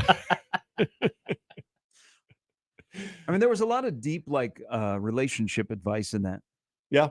And you see, my son, there is a very fine line between love and nausea. Damn, boy, what kind of chemicals you put in that hair? No chemicals. It's just juices and berries. What a great movie. 35 years ago today, it was released. All right, I have a question. It's raining here in Omaha. I'm not sure what it's doing down in Kansas City. And we're going to bring Mike Schaefer back into the conversation because I think he was supposed to go to KC. I know he's going to Chicago this weekend because your team and my team play in Chicago. Yep. Ooh. We'll be better. When the air is like it is in Chicago, we don't play very well, as you can see from the last two games. Is he going to against the NASCAR Phillies. too? I don't think so. Okay. That event's just getting crushed right and left. I'm intrigued by it. But, setup was cool. But I think he was supposed to go to the K because the Guardians and the Royals are in the middle of a series. Mhm. The Royals are god awful. Yeah. And last night, if you didn't know, that proved it. I mean, last night took the cake. The Royals Or the lost ribs. 20 of 25. Mhm. Cleveland at one point was leading by 14 runs. Yep. What is the equivalent? Because I had to think there aren't many times during the Mahomes era that the Chiefs have trailed by 14 points. True. When they have, they've come back and sometimes they win. Sometimes they win 51-31. The Texans in the playoff game. But two questions here. What person is going to be in the stands in KC today? It's going to be 103 in Kansas City Saw to that. watch the Royals and the Guardians play a day game. What sicko is going to be sitting in the stands? And then my other question is, what is the equivalent in football of being down 14 runs? Being down, I'm going to say 51 to nothing. I'm going to go at least. We're at least living in the 30s there. 35 points. Yeah, I went to one of those games once that was like the one today, and that's only because I was given tickets in that fancy pants level around like row 5. They gave you wet, cold towels, just anything to keep you there. We left after 5 innings. Because I believe it was 06 or 07, Cleveland was down to Seattle. It was like an epic comeback. They were down by like 11 or 12, and they came back. Oh, it was 01. It was a Sunday night game. Was that 01? Yeah. Oh, I thought that was later. Okay. Yeah. When it comes to that knowledge, But the Royals weren't will going not to be challenge coming you on back. that. Yeah, they're not going to come back. At least Cleveland was built to come back that year, as opposed to the Royals. So yeah, I'd say at least 35 points would probably be the equivalent to that. I stick by mine. 51-0. To answer your first question, I hope it is a reaching out to some organization day. So maybe it's First Responders Day. A lot of the kid groups, maybe summer camps, they take. This would be one of the games they would take to. Yeah, and they can handle the heat. They'd be fine. No, it'd actually be a Handle the heat, disaster on a school 103? bus. And actually, Yeah, okay, they if can it's handle the heat. 103, knowing by my Maybe they- experience doing that, it'll be canceled. The trip. Yeah, not the maybe game. the adults probably wouldn't allow that to happen, I guess. So, but I mean, I feel like the kids could handle it. I think it'd be traumatic with for the their- kids. Period. To To take, watch let, the them, let them go to watch the Royals play the way they're Well, playing right now. I mean, there is that. But yeah, if it's like First Responders or maybe Teacher Appreciation Day, you get free tickets. You're like, yeah, you know what? We'll brave it. We'll You try get heat exhaustion. We'll try you to have first responder. You know, try to find some shade in the. it'll be ballpark a friends little and bit. family at the game today. Yeah, it'll be like Big Ten baseball during the COVID year. There were no fans until the very end. That's probably what it will be. Even some of the friends and family be like, you know what? We'll catch you after the game. We'll do dinner afterwards. So retro day at the K. We throw the clock back to 2020. Well, even by I think it was. I'm trying to think what inning Jose Ramirez had the grand slam. It was early. Even then, it was pretty thin last night. Well, there's the other issue I've heard because I've been to a couple of games already this year. They are not letting people move down. Oh, that's just nah. Like get in the seats that are closest to the field. Right.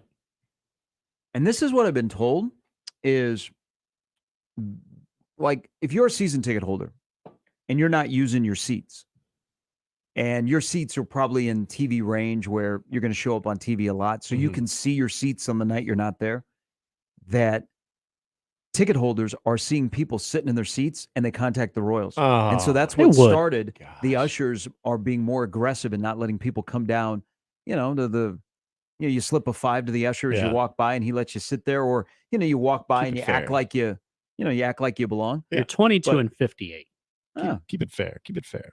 But today it will be 103 and there'll be a lot of people sitting, in row M and above if you're on the lower level, because that's the underneath the overhang. There's like part of me that could understand, like if you paid a lot of money for those seats and then you see somebody sitting in them. Yet that you didn't go. But yeah, you didn't go. I feel like you're sort of the guy who calls in a golf violation when watching a PGA Okay. event. Well, what if you were, all three basketball programs in the state, all D1 programs have courtside seating. Mm-hmm. And for the most part, they're all full. Yeah. Or at least they make sure that they're full. And on the people that sit there, they pay really good money to sit in those seats. So why wouldn't you go? But what if you were watching a game on TV? Like, let's say you're either, the Nebraska courtside seats across from the benches, you see those all the time. Yeah. What if you were sitting at home and you have, and this guy that always wears the jersey that sits next to where the visiting radio is, you have those four seats, and all of a sudden there are people sitting in your seats, but you couldn't make it on that night. Would you call your ticket rep at Nebraska and say, whoa, what's going on? Depends who's playing. Who are they playing? Are they playing like Midland? Then I don't care. If it's like a Big Ten game, I would be a little bit pissed. Again, you pay. I get it. You are not there. But what if you couldn't be there? What if something came up and you couldn't be there? So I would be a little ticked by that. But if they're playing, if it's a December non-con game against a directional school, I don't care. I'd be like, that's fine. Someone else enjoy the seats. But yeah, in like a major Big Ten game or, even a good non-conference game that you last moment couldn't make it and all of a sudden someone found their way there.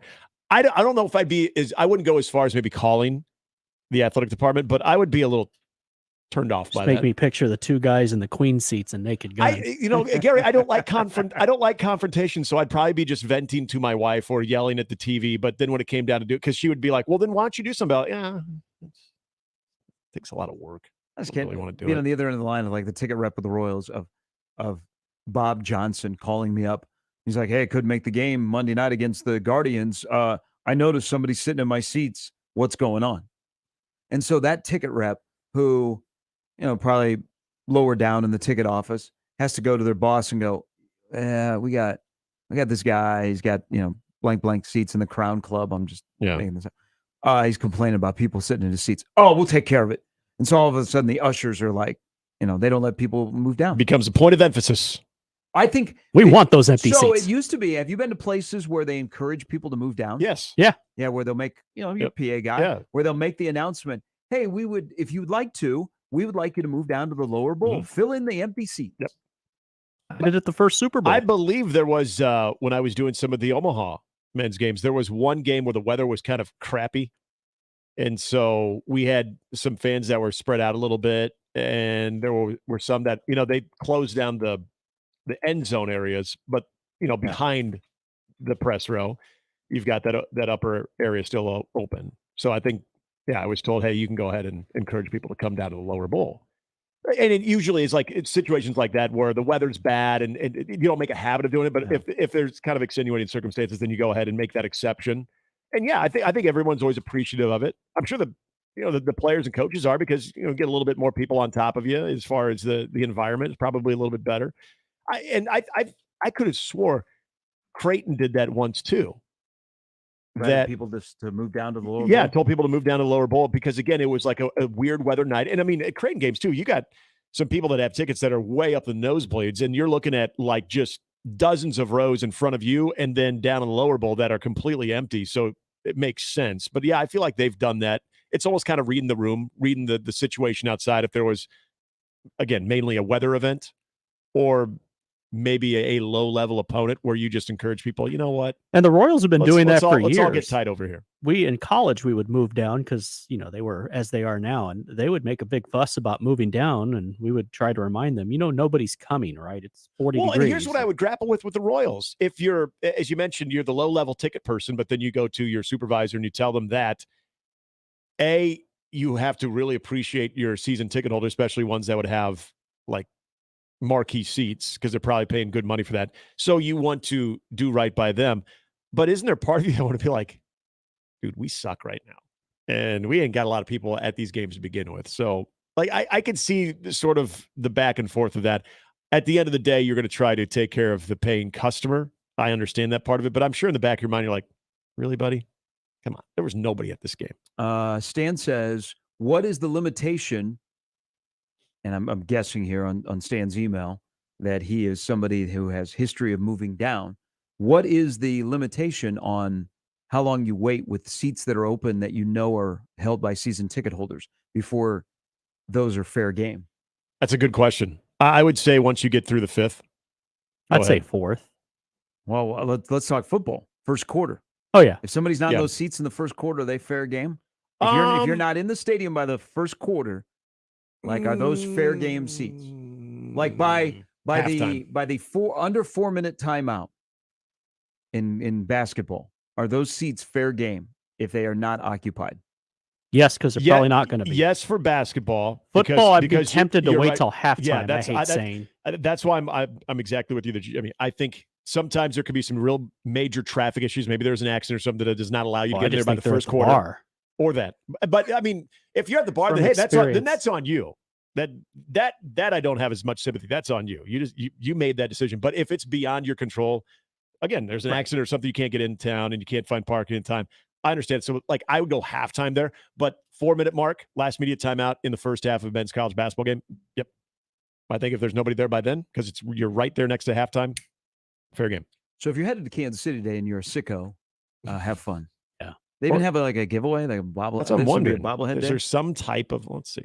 Give you a bottle of water. I think this is also the day that their owner is having a press conference to talk about what the future is. Oh boy, it's a big day with the stadium.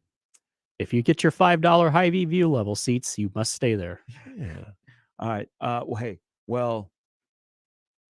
If you use Jake's code, so they have a lot of a lot of people are not paying full price to go to Royals games because they have all kinds of deals and codes. And Jake Eisenberg, friend of ours, who now is one of the radio voices of the Royals, he's got a code that helps you out for parking and for tickets on a reduced price. So very few people are probably paying full price to go to a Royals game this day. You guys know what they missed on Tuesday? I thought for a second it was today, but that was Tuesday. Halter top giveaway day. Yeah, halter top. Yeah. Today is the 1,000 fans get halter tops. Hey, they might as well bring back Bat Day. I know, right? Halter they give away actual bats. Yeah. Today is 10 the cent beer night. It's their Score 4-pack, which you can take advantage of this value deal and score 4 tickets, 4 hot dogs, 4 value sodas, or small bottled waters, and a parking pass all in one swing. There you go. Did they give a price? Yes. The outfield view is $40, outfield plaza $60, field plaza $80. Get 4 tickets, 4 hot dogs, 4 value sodas, or small bottled waters. And sunburn.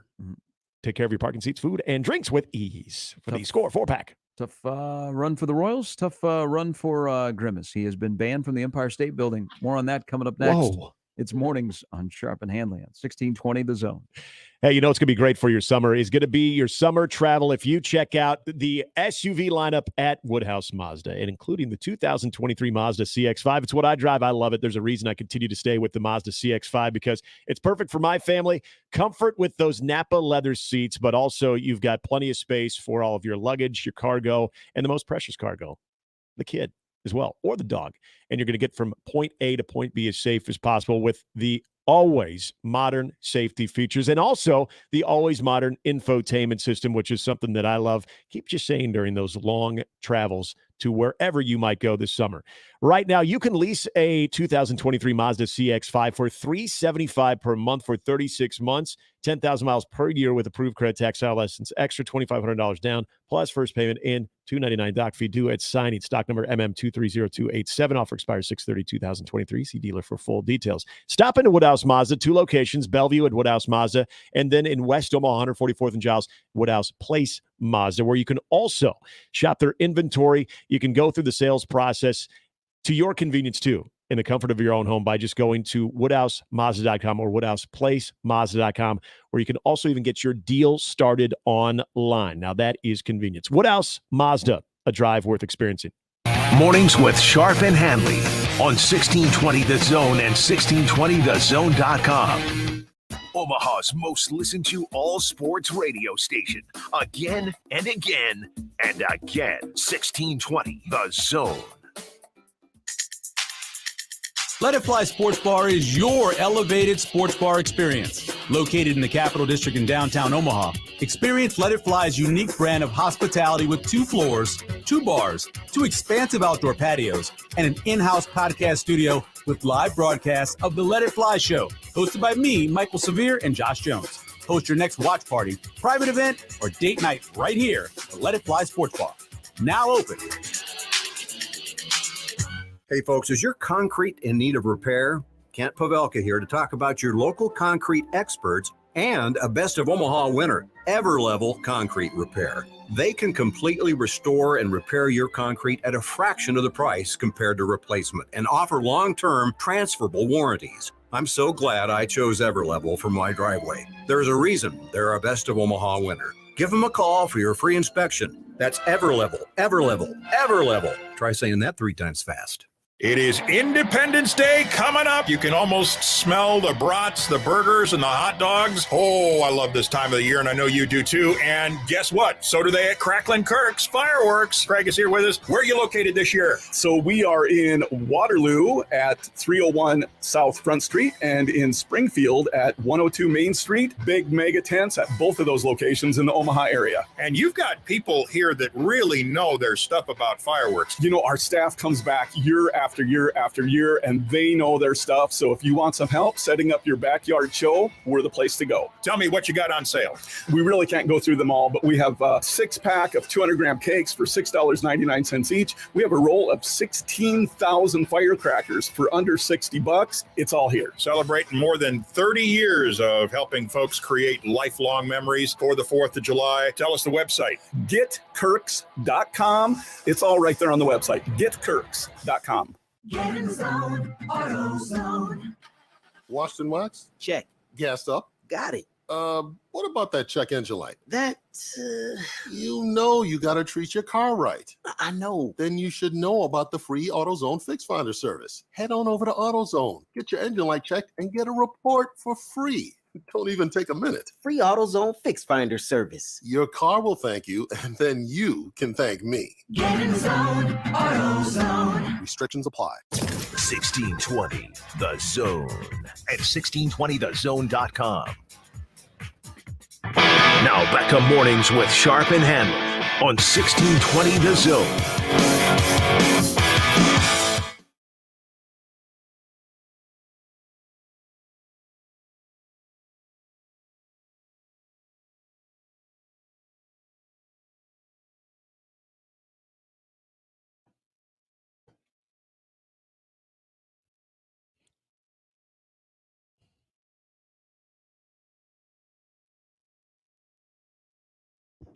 So not sure what happened, but the Empire State Building Twitter account has tweeted out that Grimace has been banned from the Empire State Building.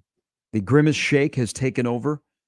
The Hilltopper mascot at Western Kentucky celebrated its birthday the other day by hanging out with Grimace. Oh, happy birthday. Wait, did they get into some kind of tomfoolery that led to a ban at the Empire State Building? No, I think they just had a stare down and they wondered, well, who was your mother?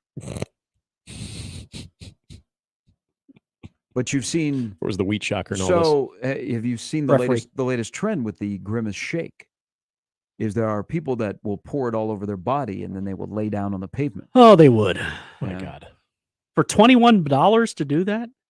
No, we found out it's not $21. Yeah, that was in just some higher end markets. Here, it's much less. 19. I don't even know. It's not even double digits. I think it's like a respectable $7, $6. No. For the actual shake? Yeah. Ooh, that's a lot to pay for a shake. I agree. I still wondered what was in that $5 milkshake No, in it Pulp can't Fiction. be that much. $7? I think it was. I think. Well, I thought it was like $5.99 or something like that. Well, For the okay. shake or the meal? All right. For the shake. To wrap this Oh, up no. on the food, I've been telling you this. Your food takes are terrible, but you fit right in here at the Zone because there's a lot of people that have no idea what they're eating. I think the skinny people don't have good food takes. Fat people like myself, we have good food takes. That's how life works. Life's a circle. Okay. Now I'm thinking about everybody Hey, here and hey, what they've told me. I've been preaching that Matt Rule's doing a good job of not overthinking being the head football coach in Nebraska and what you need to be successful. I don't overthink things. Okay. So you said there was going to be an example of a food take here. Like the only food critic that I've ever listened to for more than a couple of minutes is Bourdain. But he's Okay. a skinny guy. He's in great shape.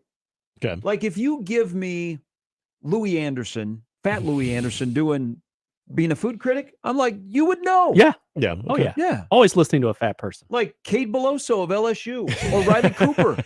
If you're giving me like a breakdown of Raising Cane's, I'm listening.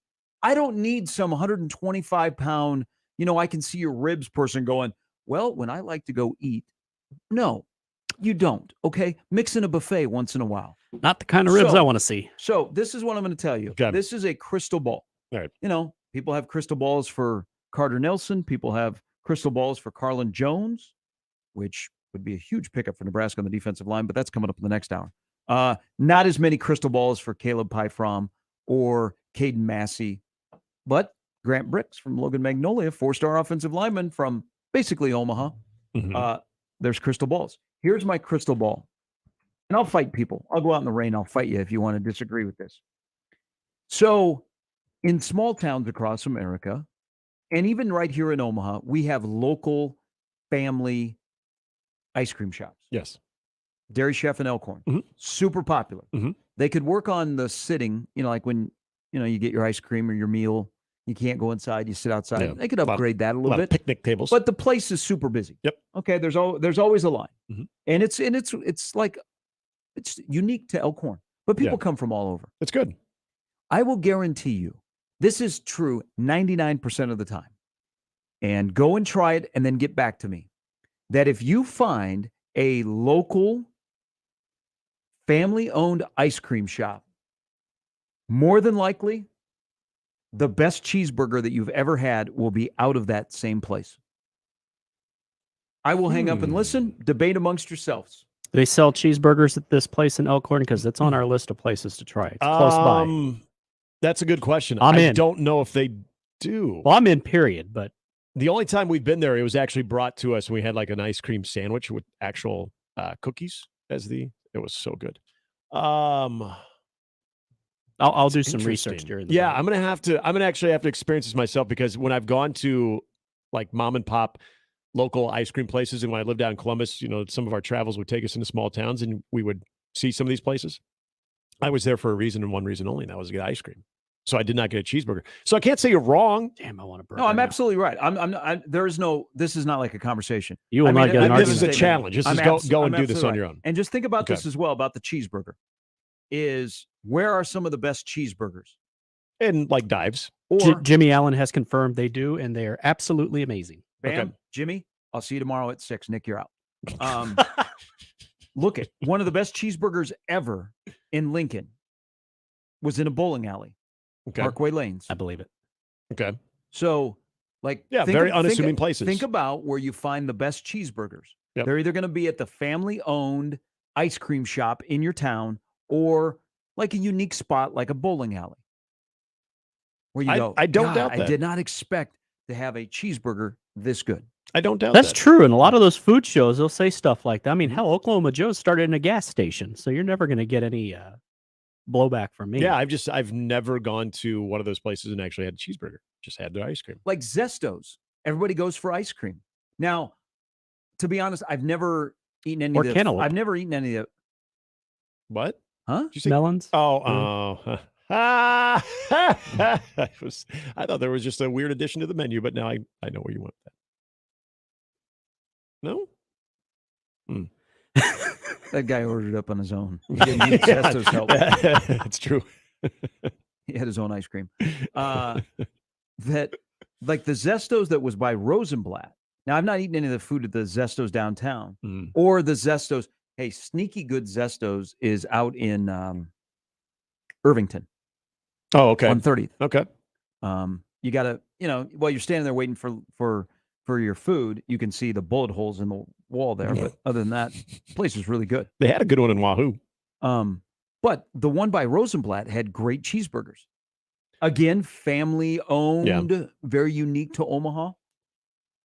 I test out this theory this weekend. I'm It's a going 4th to. of July weekend. I'm going to. You're going to be out and about. Test it out. Get back to me. Well, as Jimmy said too, because I think we were going to do the Dairy Chef one of these weekends after we had that ice cream sandwich. That was phenomenal. So I will do this. See, the time to do it is like with our schedule to do it middle of the day. Because if you go in the evening, you're going to be in a long line. Although what I understand is that line does move fast. It's still a line, though. Oh, it's a line, yeah. But it does move fast. no, It's they intimidating got- when you get yeah, there. Hey, the high school kids and the college kids Yeah. that work the counter, Yep. it's all about efficiency. They know. They're on the ground. So yeah, I'll add a burger to that that order when we go, because we're going to go for ice cream. Done. 4th of July, get your frost fireworks, and then test out this theory. Oh, this burger right here. I'm on their Yelp. If they could have gotten a 6 out of 5, they would have. Oh, yeah. It's legit. Is it on like the wax paper, parchment paper? Yep. Okay, that's also In a basket. Yeah, these are all these are all very good signs. Very good signs. I'm gonna need a cigarette after this segment. I want a burger on parchment paper or wax paper, because that's usually the best burgers you're going to have. Channel 3 Sean, they grind their own hamburger meat at Doozy's in Council Bluffs. So Doozy's in Columbus was very good. They also, very small operation. They had very good food. They had some really good sandwiches on top of good burgers. So I don't know if they're different in each location, but yeah, I'm right there with Sean. And Iowa JD, the best burger hands down. Stella's, not even close. But I don't go to Stella's for ice cream. Yeah, I mean, there's places that do burgers well, and they're known for doing burgers well. This is a interesting theory that I'm actually really looking forward to partaking in, because Call your I friends like a good in burger. small towns that have a local ice cream shop and ask them where the best cheeseburger is. Not the best ice cream, where the best cheeseburger is. And more than likely, they're going to say, Cream Village. Gosh, there's Of all the nuggets you've given on this show, hey, this might be hey. like your biggest order. Stopped in Missouri Valley not too long ago because I'm avoiding Council Bluffs because I got a ticket on the camera for So you're working around it? Yeah, I'm avoiding circumventing the system. If I got to go to that side of Iowa, I'm just driving around. Yeah, Council okay, Bluffs. all right. Yeah, that's a whole nother segment we need to talk about. I want to know about this. I do. Yeah. Are you afraid we're going to take the station vehicle? Well, I'm thinking about challenging it. Oh, okay. Yeah. Okay. Yeah. Their red lights are wrong in Council Bluffs. And also their fee structure is wrong. But good for you. There's a ice cream shop in Missouri Valley. Could you name it? I can't remember the name because I went there when it was dark. You've probably stumbled upon the Dairy Kings, right? I've seen there was one in a lot of small towns in Nebraska have some Dairy Kings. What are they, knockoffs from Dairy Queen? Well, I mean, yeah, obviously They have the Golden Arches. We have the Golden Arcs. Yeah, they got the Golden Arcs. So it's the Dairy Kings. They're just small. I mean, they look like little shacks. It's a local entrepreneur that's upset at the big corporation. Must be. So they have a knockoff. So they have the D and the K in their logo. No, it's just like a very plain, basic sign that says Dairy King. I mean, it looks like it probably hasn't been serviced in like a decade. But like I know Arlington, Nebraska has one of them. There's a couple small ones. Instead of a peanut butter parfait, we have a peanut butter collection. Yeah. I don't know. The menu does. I don't even think they like really do blizzards or anything. So I don't think it's like a total knockoff. But I think they probably have burgers. That would have been a place to check out. Okay. And just test out this theory. I will. I'm going to do this.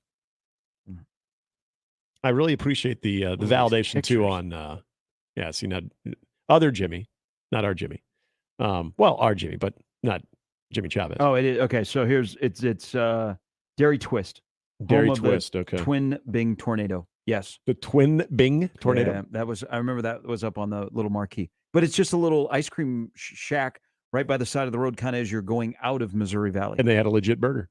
Mm-hmm. Ice cream places love naming things after natural disasters. I noticed Always that. delicious. Yes, a blizzard, a tornado. Yeah, the cyclone at Vista. Do we have hurricanes? That's a different one. They went all Comes in. in a fishbowl. All right. They start going pandemics too. That is kind of interesting. Mm. Yeah. All right. I'm looking forward to this. A lot of plans this weekend. That's going to be right up there. Well, once you go to Home Depot and Lowe's and stuff, and you figure all that stuff out. Maybe Bed Bath & Beyond. We don't know if it'll be enough time, but better hurry. Good little Selling Saturday. out of stuff. It's gonna be a good little Saturday. Update with Jimmy coming up next. Steve Sipple in the next hour, plus Brian Edwards a little bit later. We're going to dive into some college football. He likes some win totals, and he will tell you why. That's all still to come. We roll till 10. It's Mornings with Sharp and Handley on 1620 The Zone. Hey, Woodhouse Buick GMC, you can experience the difference. Purchase with confidence. My lease is up, so I'm looking for a new vehicle. Was there the other day, 119th and I, climate-controlled indoor showroom. I was not just sweating while I was out in the lot looking for cars. I was indoors. They took care of me. They got nice food. They got nice service, and they take care of you. And they'll take care of you because they simply do have something for everyone at Woodhouse Buick GMC at 119th and I. From the stylish SUV that gives you all the infotainment, all of the safety features, cargo room, to a capable truck for business or pleasure or passenger vehicle, new or pre-owned. They've got it all for you, and great deals now on vehicles. So check them out right now in person or online, where they've streamlined the entire process to make it easy on you. You don't want to spend all day looking for a vehicle, and you don't have to do that with a dedicated sales staff that'll take care of you at Woodhouse Buick GMC. 119th and I, or online at WoodhouseBuickGMC.com. GMC, we are professional grade. More with Gary and Nick after this on 1620 The Zone. Live from the Host Coffee Studio, this is 1620 The Zone. 1620 The Zone. Traffic. From the Backlund Plumbing Time-Saving Traffic Center. We have no accidents to report at this time, but you can expect a little bit of slowdown on Center from 180th to 168th. Then on L, be prepared for a minor slowdown from 102nd to 108th. And on Dodge, be prepared for a very minor delay from 94th to 90th. As always, remember to stay safe and wear your seatbelts. I'm Chris Scott. This time-saving traffic is brought to you by Lanahaw Nurseries. No better time than now to focus on your garden or landscape.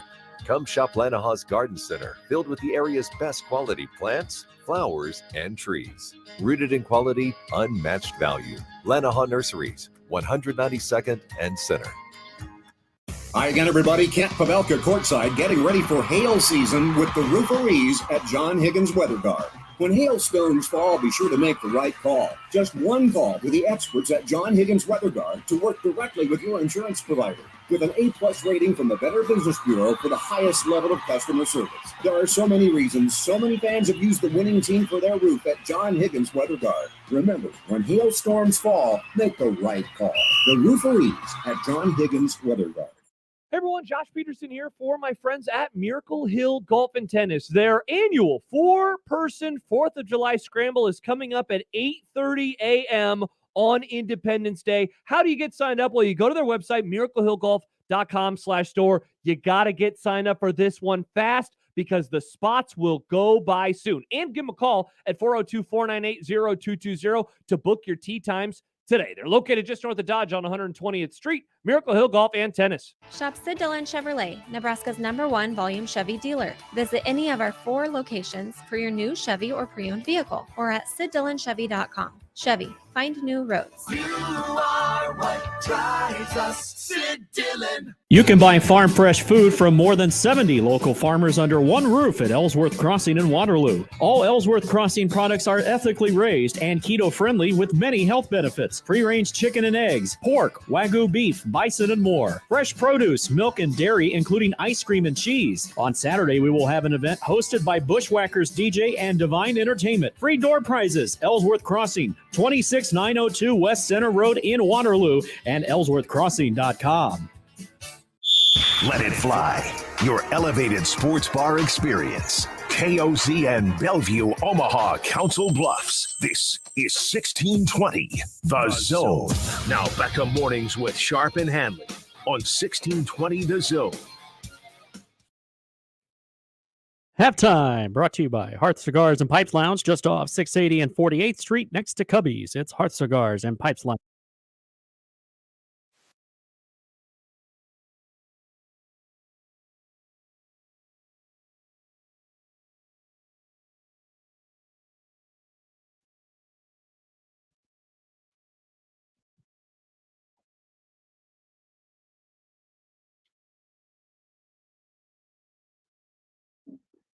All right, storms moving through the Omaha area. There's some hail in the metro as well. It'd be nice if it stayed away from 50th and Capitol. My State Farm guy does not need a phone call today. Good morning, Jake. My rooferee. Yeah. We call John Higgins. Morning, Higgins. But it looks like the storm is moving through Omaha. If you're driving Interstate 29, you probably have pulled off to the side of the road. But some severe weather is in the area. If need be, Bill Ranby will call into the station and let everybody know if it gets really severe. I think that's how it works. Like ultra severe. Yes. Update with Jimmy coming up a little bit. Steve Sipple, bottom of the hour. He was in Ainsworth yesterday where Carter Nelson said yes. Big deal for Ainsworth. Big deal for Carter Nelson. Big deal for Ainsworth. Even bigger deal for Nebraska and Matt Rule as they got a win, a significant win on a kid that they made a priority. Previous staff made Carter Nelson a priority and were one of the first to say that guy is the best athlete in Nebraska. When he was a junior and was visiting at the beginning of last year, Matt Rule came in. They made him a priority. They were in a great spot. Then a trip to Athens probably put Nebraska not in the #1 spot, but it shifted. Danny Kaelin effect. And then yesterday, and then the visit to campus and the what will be known as the breakfast that Matt Rule and Carter Nelson went on last Saturday. But it also might be part of the weekend. So get this, June 23rd, 25th, this past weekend in Lincoln, that official visit weekend, there were 14 guys on campus. Nebraska, either they already had their commitment or they got it after their visit. 12 of the 14 have said yes to Nebraska. When we look back a couple of years down the road, we may look to the last weekend in June of official visits where Nebraska built their core to carry them to the next level. But Nebraska made them a priority, and they worked hard, and they sold themselves, and Carter Nelson said yes. Sip was there yesterday. We'll talk to him coming up the bottom of the hour. Let's talk to David right now. Good morning, David. Hey, what's happening, fellas? Hey, David, how are you? I'm all right. I heard Nick talking about hurricanes and made me want to call in. I didn't know where he was going to spot. We call them slurricanes up north, though. No, I wasn't talking about being down on Bourbon Street either. I was just yeah. Hey, we have I don't know about the ice cream thing, Gary. Mm-hmm. Like, I'm a little disappointed you left out the OG Vestos up on North 30th. I still will drive. No, he mentioned it. I brought that in. Yeah, he mentioned it. I referred to it as Irvington, but yeah. Oh yeah, the Irving. Okay, yeah, because there used to be one in Irvington. That's why I was a little confused. So back over in the Cherry, whatever it's called. But I will agree with you one thing. So back in the day, I used to bowl at the Kelly's North Bowl up there on 30th, which is is gone now. And they had a gentleman there. He's passed away since. He actually opened up a little shop up there, his own place for a short time. But he had the best burgers. He was called Grumpy's. I'm forever a Broncos guy. Like I love me a Broncos double cheeseburger, but I used to love going into that bowling alley those Friday nights and getting me a nice cheeseburger from Grumpy. Well, what was his real name? You know? I have no clue. Just referred to as Grumpy. I have no idea what his real name was. But he used to, they had they called it the Sit and Bowl Lounge there at North 30th, and they had a little kitchen back in that little lounge, like right when you walk in off to the right. And those burgers, man, I tell you, were some of the best. I mean, I really like Alpine's burgers too. As you can tell, I'm a North guy, but the Alpine's burgers ain't bad too. Everybody goes there for the chicken, but those Alpine burgers, don't discount them. Hey, you know what, David? So Grumpy's, I believe you when you say the burgers that they had. Losing Danny's, I mean, we lost some like Omaha-ish, like really good burger places that have closed down recently. I drove by there the other day. I don't remember why I was up that way, but right there on the corner of Blondo, and I was like, "Where's Danny's at?" Yeah, I used to go there a lot. One because the chandeliers they had were like Big 8, and they had a bunch of like an old Big 8 and Big 12 memorabilia in there, and there's a big Packer bar as well. But it just kind of out of the blue closed. And that was like a lot of people's go-to for a good lunch, like a good cheeseburger or hamburger. Yeah, that's disappointing. I don't know what's going to go in on that corner. Hey, I wanted to ask you a question about Caleb Pyfrom too. So, I honestly, until the other day, until I seen his post about his commitment, I had forgot he hadn't committed yet, which is odd. So, I just wonder if I can't really say it is. I would really like to see more from OPS to promote their sports and their student athletes. Is this another kind of failure on the OPS district to not really, get their kids that attention that they deserve? Because he's a big deal. Like he's a solid, probably 3-star prospect minimally. Yeah. So what would you like OPS to do? I'm vibing with your thought, but what role do you think OPS should play in promoting? Well, obviously, you have Larry Martin there, who's Larry Martin. Like he's by far the best. I think they were getting some good coaches in there. I've had conversations with coaches in the past where they just don't feel quite the support from the top, meaning not necessarily even the athletic directors. They're just even from the OPS offices. They don't support. You're spot on. Yep. They don't support their sports in even their athletic directors to the point to where some of these other schools does. I mean, they're a district like Millard and these guys that have specific positions designated outside of an athletic director for their sports in their individuals within those programs. And I just feel bad for these kids that everybody wants to criticize the transfer, but if these kids aren't feeling supported, everything starts from the top down, right? And I think these coaches do the absolute best to try to help these kids and to get out there as much as possible. But I just don't feel like that it's taken in genuine consideration the type of Craig Doty put a post out there the other day that I retweeted, and it really speaks that I just don't think that OPS has some of those values on the discipline that it creates for the kids, and the funding that it can provide schools and the different things. And I don't know. I would just, as an OPS, I'm a North alum. I would like to see a little bit more support going to these athletic directors of these schools. Yeah. Well, I think, and David, there's the athletic director part where they are in it for the kids. I think we go a step above them. I mean, 21% of the youth that go to schools in this state go to OPS schools. We need OPS to be better, and we need OPS to be successful. It does no good if 21% of our kids that go to a particular school district, that fails, but there needs to be help along the way. I feel for the football coaches. I interact more with them, and they're still feeling the lingering effects from the COVID year that they didn't play.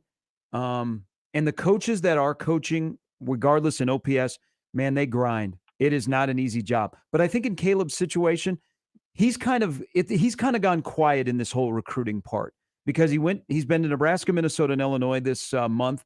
It's trending more like he's going to choose Illinois at 10 this morning.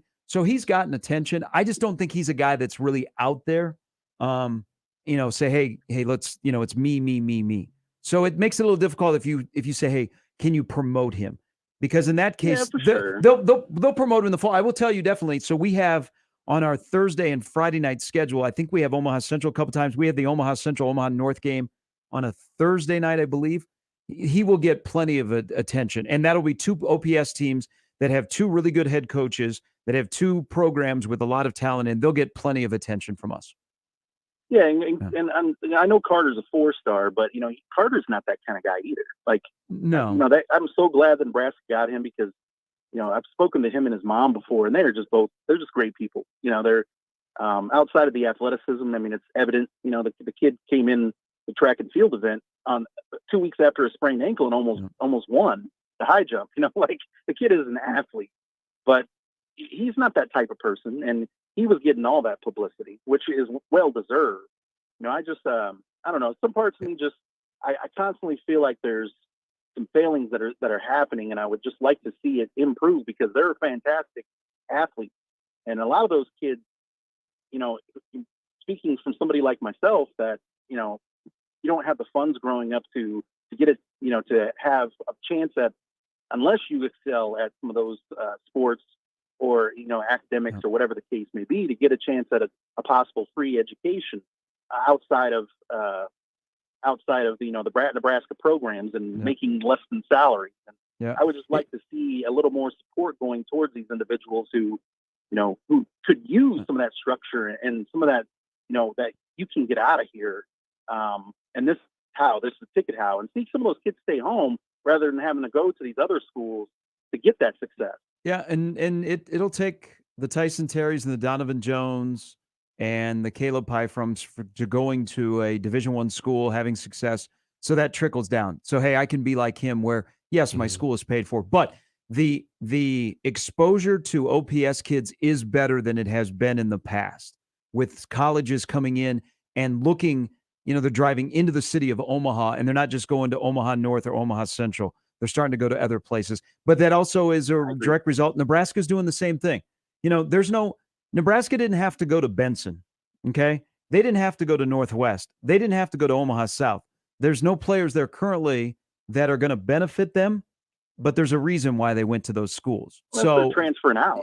I mean, you look at Dylan Sheard. Dylan Sheard's at Bellevue West now, and that kid was one of the top 5 yardage-wise receivers last year. Yeah, but so, I mean, I know what you're getting on the transfer, but I'm talking about visiting school, the state school, being in an OPS school that doesn't have a long history of football, just being in there and getting a relationship going. That goes a long way in the perception of OPS. Yeah, this coaching football. Staff's done getting out there to any and every school and touching base, and seeing Ed Foley out there just posting random pictures has been awesome. But Nick, when you hit up those Hurricanes, just shoot me a message. We'll hook up. All right. Thanks, David. All right. We got to get to an update with Jimmy. We got Sip coming in a little bit. A lot in that conversation. Some of it that we will chat with Sip about. Here's Jimmy. Creighton's Morgan Molly and Team USA went 3-0 on Wednesday at the FIBA 3x3 Under-21 Nations League tournament, which is taking place in China. She scored 5 points in a 21-13 win over Chile, 4 points in a 19-15 win over Japan, and 5 in a 19-8 victory over China. The event wraps up on Thursday. Nebraska junior Max Anderson received his 5th second-team All-American honor this month, as Baseball America released its All-America teams yesterday. Wednesday's accolades comes after he was recognized by the ABCA Rawlings Collegiate Baseball Perfect Game at NCBWA as a second-team All-American earlier in the month. The Omaha native was also named NCBWA's District 6 Player of the Year, becoming the first Husker to earn the recognition since Luke Gorsuch in 2006. The junior became the first player in the country to reach 100 hits and finished with 101 on the season, which is the 6th most by a Husker in a single season in program history. In football, a handful of NFL players, including Colts cornerback and kick returner Isaiah Rodgers, are expected to receive season-long suspensions this week for violating the NFL's policy on gambling. Rodgers is the subject of a league investigation into possible violations of the league's gambling policy, including possible bets placed on Colts games. Rodgers acknowledged the situation on social media. Of course they did. Earlier this month, saying he takes full responsibility for his action. The NFL said last week that it planned to reinforce its gambling policy to players. All rookies will now be required to attend mandatory education sessions, and a group of league officials is making in-person visits to team facilities to emphasize and clarify what activities are prohibited amid the rapid proliferation of sports gambling. Who could have seen that coming? Finally, Chiefs tight end Travis Kelce admits he thinks about how much more money he could be making if he pressed the gas on his contract, in his words, but ultimately winning is more important to him. Good for him. In a wide-ranging profile by Vanity Fair, Kelce said, "My managers and agents love to tell me how underpaid I am.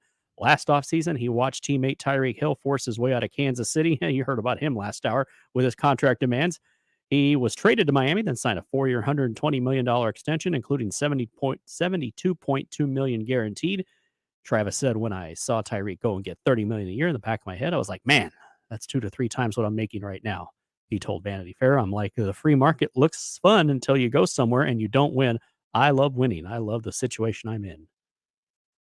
As he should. Yes. And he's got a big golf match today. Oh, yeah, that is today. Guys, the match is today. We'll have a good time. Are we excited about it? It's in Vegas. No, I'm not watching. No? Not watching at all. I'm not either. Is Barkley playing? Is Barkley involved? I'm sure he's involved in something. He probably plays a hole or something. You know, they'll trot him out there to do something.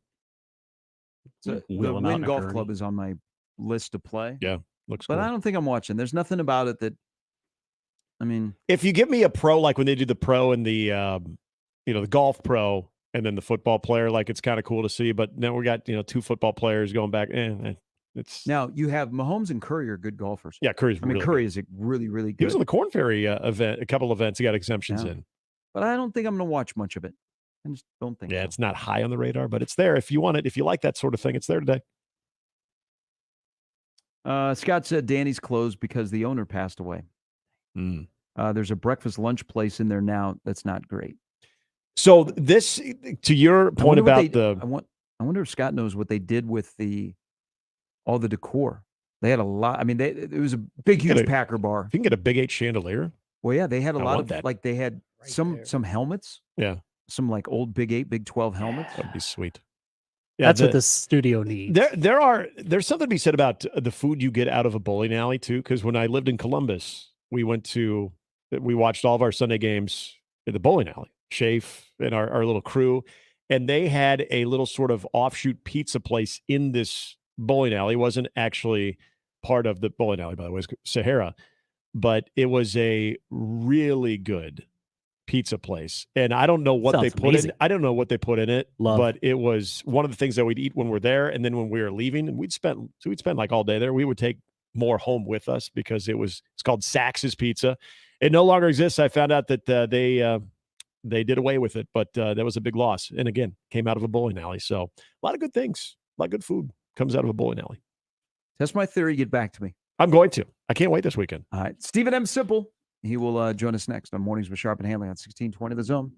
Hey, Templeton Rise, whiskey for the strong-spirited. You know that. It is craft whiskey with a strong community spirit. That's how they make it. Small town, strong spirit.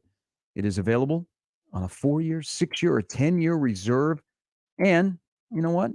It's best enjoyed on its own or mix it in with your favorite cocktail. Templeton Rye can be enjoyed in many of your favorites. The Templeton Old Fashioned, Manhattan Sour, or Iowa Mule. Now, for more information, go to the website, TempletonDistillery.com, because they have a lot of great recipes up there, and you may try something new because you hit a home run anytime you use Templeton Rye whiskey. Templeton Distillery in Templeton, Iowa, short drive outside of Omaha, open most days of the week.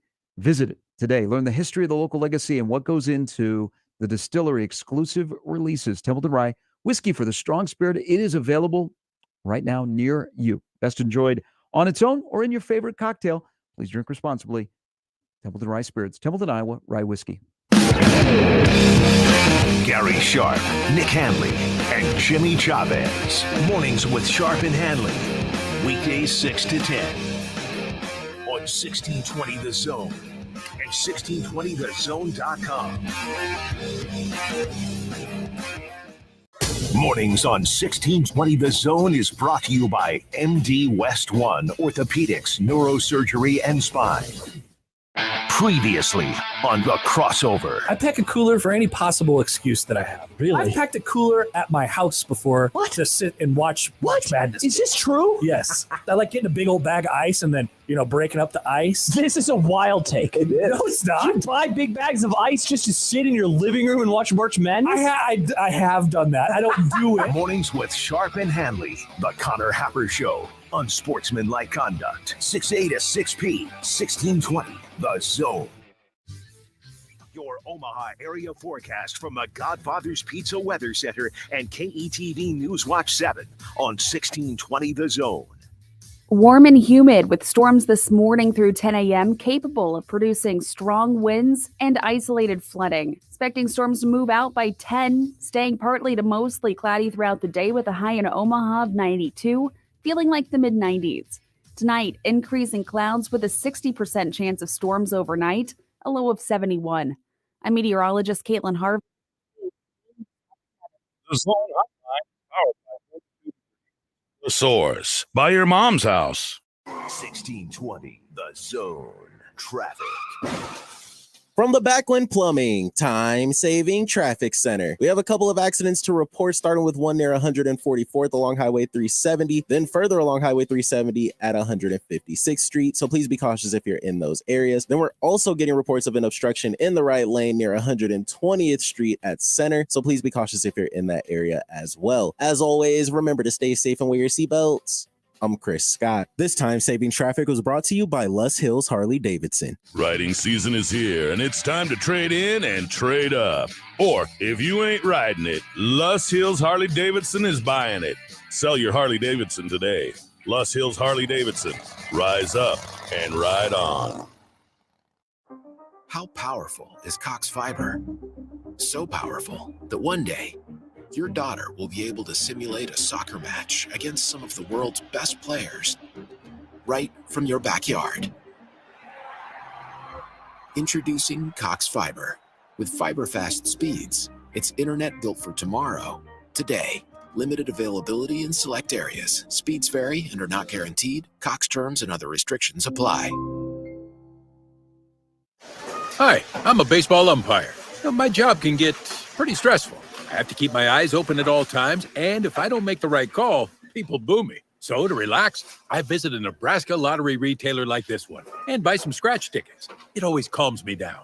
Hey, you cut in line. I did not. All right, you're out of here. Hey, he didn't cut. All right, you're out of here. I feel better already.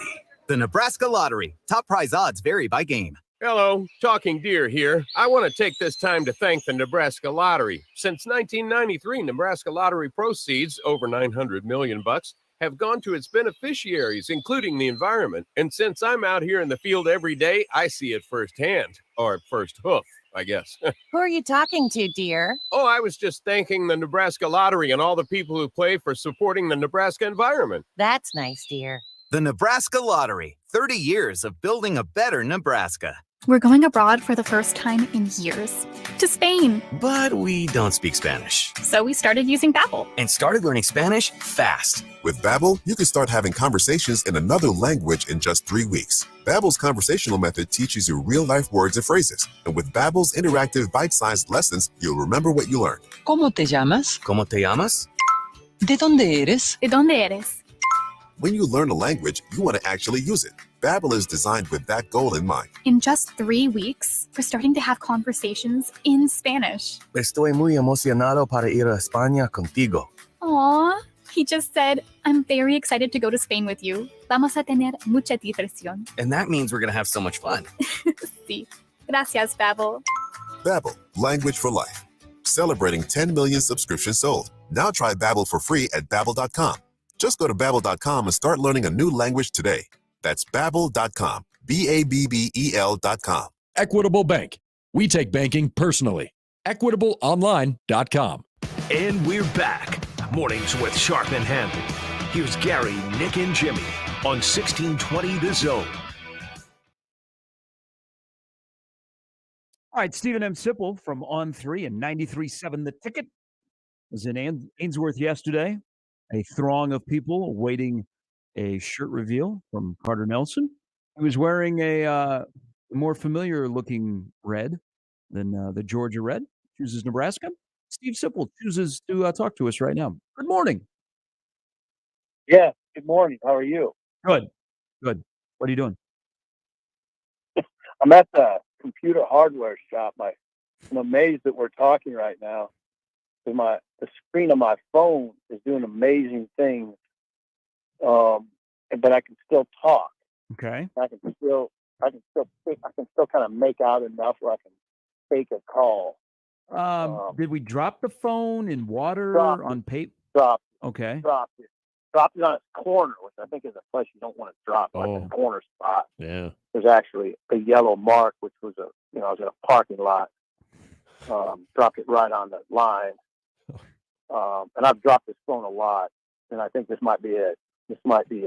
Do you not have like an OtterBox or a case for it, or?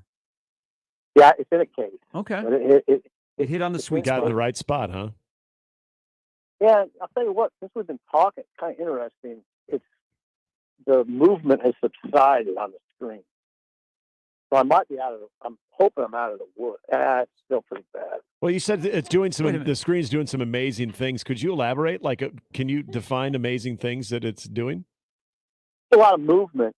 Like you can, like when you were calling, to swipe that thing right, I had to get on it. Yeah, like catch it. Yeah. Yeah, like follow it and like hope. Yeah, it was sort of a challenge, but I got it. Why don't and we? right now Okay. it's just kind of I don't know. It's not movement as much.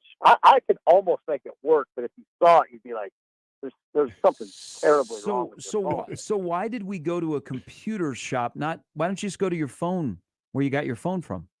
Because this place fixes it. I've gone to. I'm not going to say the name of my carrier because I've gone to them with issues with my phone, and they don't. I don't know. I could work there probably try to fix stuff the way they do it. So there's a place. There's an Apple place that they are really competent. Yeah. And there's a chance that they could salvage this. That's what I'm hoping. Because I don't want to deal with a new phone today. Who does? That's a pain in the yin yang. Yeah. So how were you able to do yesterday? Yesterday was a big day. You guys had to churn out all kinds of content. What kind of a day was it for Nebraska specifically in getting that commitment? Well, I mean, I think it's really significant. Yeah. I mean, football to me is a lot about football. It's just a lot about life, really. Just avoiding problems. Just try to do your best to avoid headaches. And they avoided one yesterday for sure. That's part of it. If you don't get the top-rated player in the state, a lot of people don't react particularly well, right? A lot of fans don't react particularly well. So they avoided that headache. And they got a good player. They maybe got the best player in the class so far. It's obviously debatable. He's the highest ranked player in the class, which is at 21 now. We're talking about the class of 2024. He's the highest rated, at least according to the On3 rankings. So that's significant. You had to wrestle to get it. I mean, that's what I appreciate most about this whole story. Is this was never. I mean, when we went in February, Sean and I went up to Ainsworth and talked to Carter Nelson and his dad Jake Nelson and his coach Jesse Owen. It was very clear to me right off that this was not going to be was not going to just be a gimme for Nebraska. Yep. And it was. There was a lot of those people in Ainsworth that last week were thinking Georgia. Georgia held a spot for him in the class, and Georgia, it was serious. I mean, it was a serious. Nebraska pried him away from Georgia. Notre Dame was serious, and he visited Georgia June 2nd. He visited Notre Dame June 9th, and then he visited Penn State before he visited Nebraska the last week that you could visit. So I give Rule a lot of credit. Rule and his staff a lot of credit. They pushed the right button and got it, and it's big. To me, it's big. Well, and Sip, I was reading some of the commentary on this last night, and one person had mentioned that another significance about this is not only who you get, but trying to send the message, not just to the fan base here, that they're going to try to keep all of that great talent here in the state, but also send that message to schools like Georgia, schools that are interested in trying to, get pluck the players from the state of Nebraska. And that at some point, if they lose that battle, they might just, there might be that narrative of, well, these guys are going to stay in Nebraska, so we're not even going to really try to shake on that tree. I mean, do you think it's that significant, or at least sends that type of message? Oh, I think it does to a certain degree. It doesn't mean teams aren't going to keep coming in here, right? But it sends a lot of different sort of messages. But for a first-year staff to come in and get the top 4 players in the state right now, that's significant. It doesn't mean everything, but to me it means a lot. And we're talking about Carter Nelson and Davon Hall and Isaiah McMorris and Daniel Kalen. The fact that they've been able to lock down those guys, that means a lot to me. Like it meant a lot in 2022 when Nebraska struck out on the top 4 guys. Yep. And it wasn't a good story, right? It was sort of, it just made you uncomfortable, right? If you're a Nebraska fan, it has to make you uncomfortable. So this is, I'd like to say this is the way it should be. It's not always going to be this way. Yeah. And it doesn't have to be either. I don't want to say that. It's better when it is. I think everybody else, I'm not breaking any ground here. It makes sense to build this with players in this 500-mile radius and players in the state. So I kind of, this run of recruiting and the success that Nebraska's had, and everything you said about Carter Nelson, I agree. It's a significant win because 2 staffs made him a priority. They had a transition. They had a brand new guy who doesn't know anybody around here, and they made him still a priority and got him. So it's a huge win for Nebraska football. Now, there's a lot of potential, and we'll see that when we get to 24. But with all that said, I want to fast forward now to the Minnesota game because I'm curious to see how this is all going to come together, because I like how he has started with a plan and worked it and kept with it. But looking at this run in June, looking at him, he's become a social media guy. The cryptic tweets, the fun he has on social media. Has Matt Rule, Sip, now think about this, don't laugh at me. Has Matt Rule, and this has nothing to do with Kool-Aid, I'm just curious, has Matt Rule made Nebraska cool again? You look at so, and I'm going to give you another little thing why I'm asking this question. I look at the interaction of those guys because the past weekend may turn out to be the turning point for Nebraska football if it pops, with the amount of players that were on campus that said yes. 12 of the 14 that were here either had already said yes to Nebraska or since have said yes to Nebraska.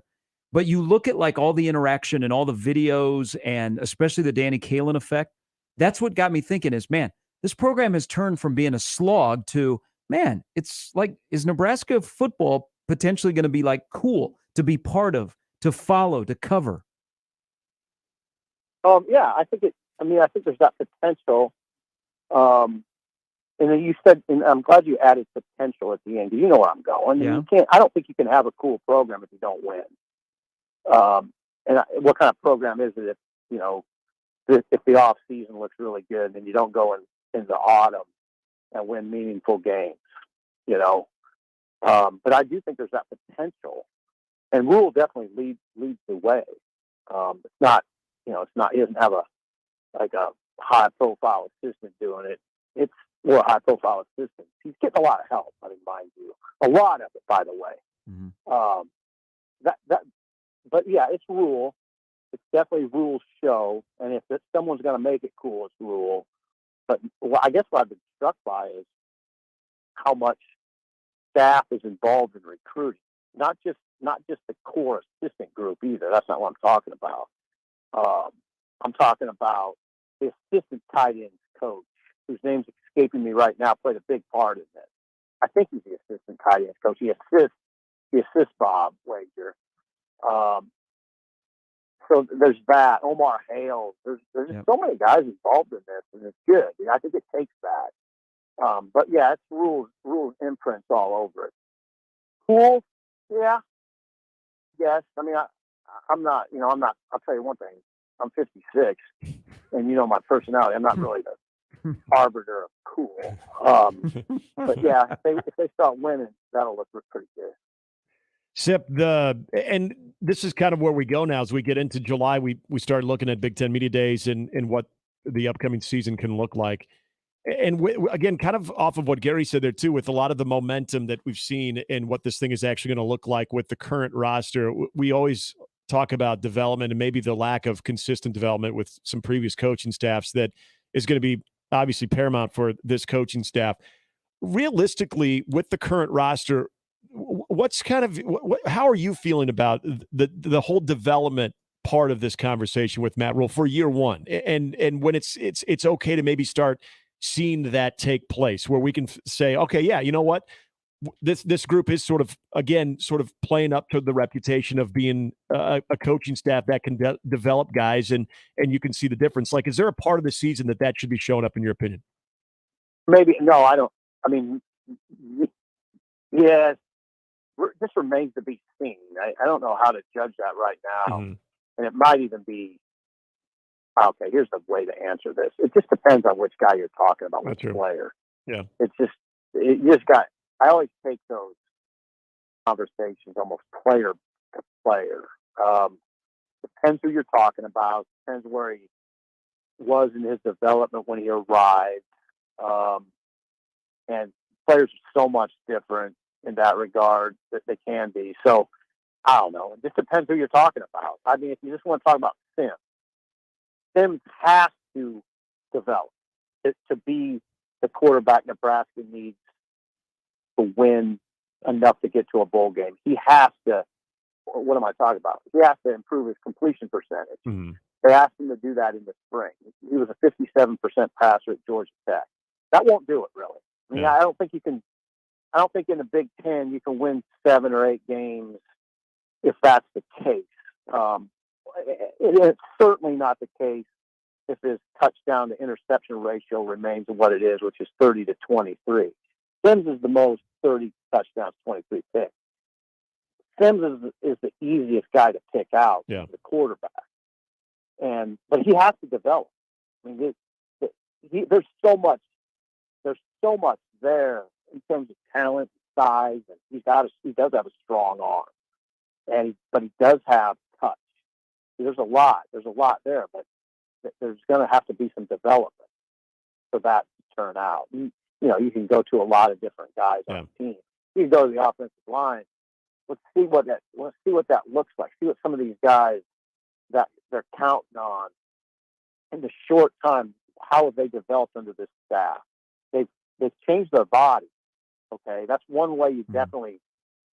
I mean, that's part of the development, or can be part of the development. Man, you see Prohaska, Eddie, and you see Benhart, Bryce, and it's I mean, there's this really slimmed down. So what's that going to look like in a game? I don't know. Hey, we'll get you out on this, and your chat with Coach Huffman and his comments about how McMorris, Hall, and Kalen were all recruited, and I mean you've known Huff for a long time, and he's had plenty of top level talent that Nebraska has either gotten or kicked the tires on. Heck, the best wide receiver on the roster might be a guy that is having a 2.0 in Xavier Betts.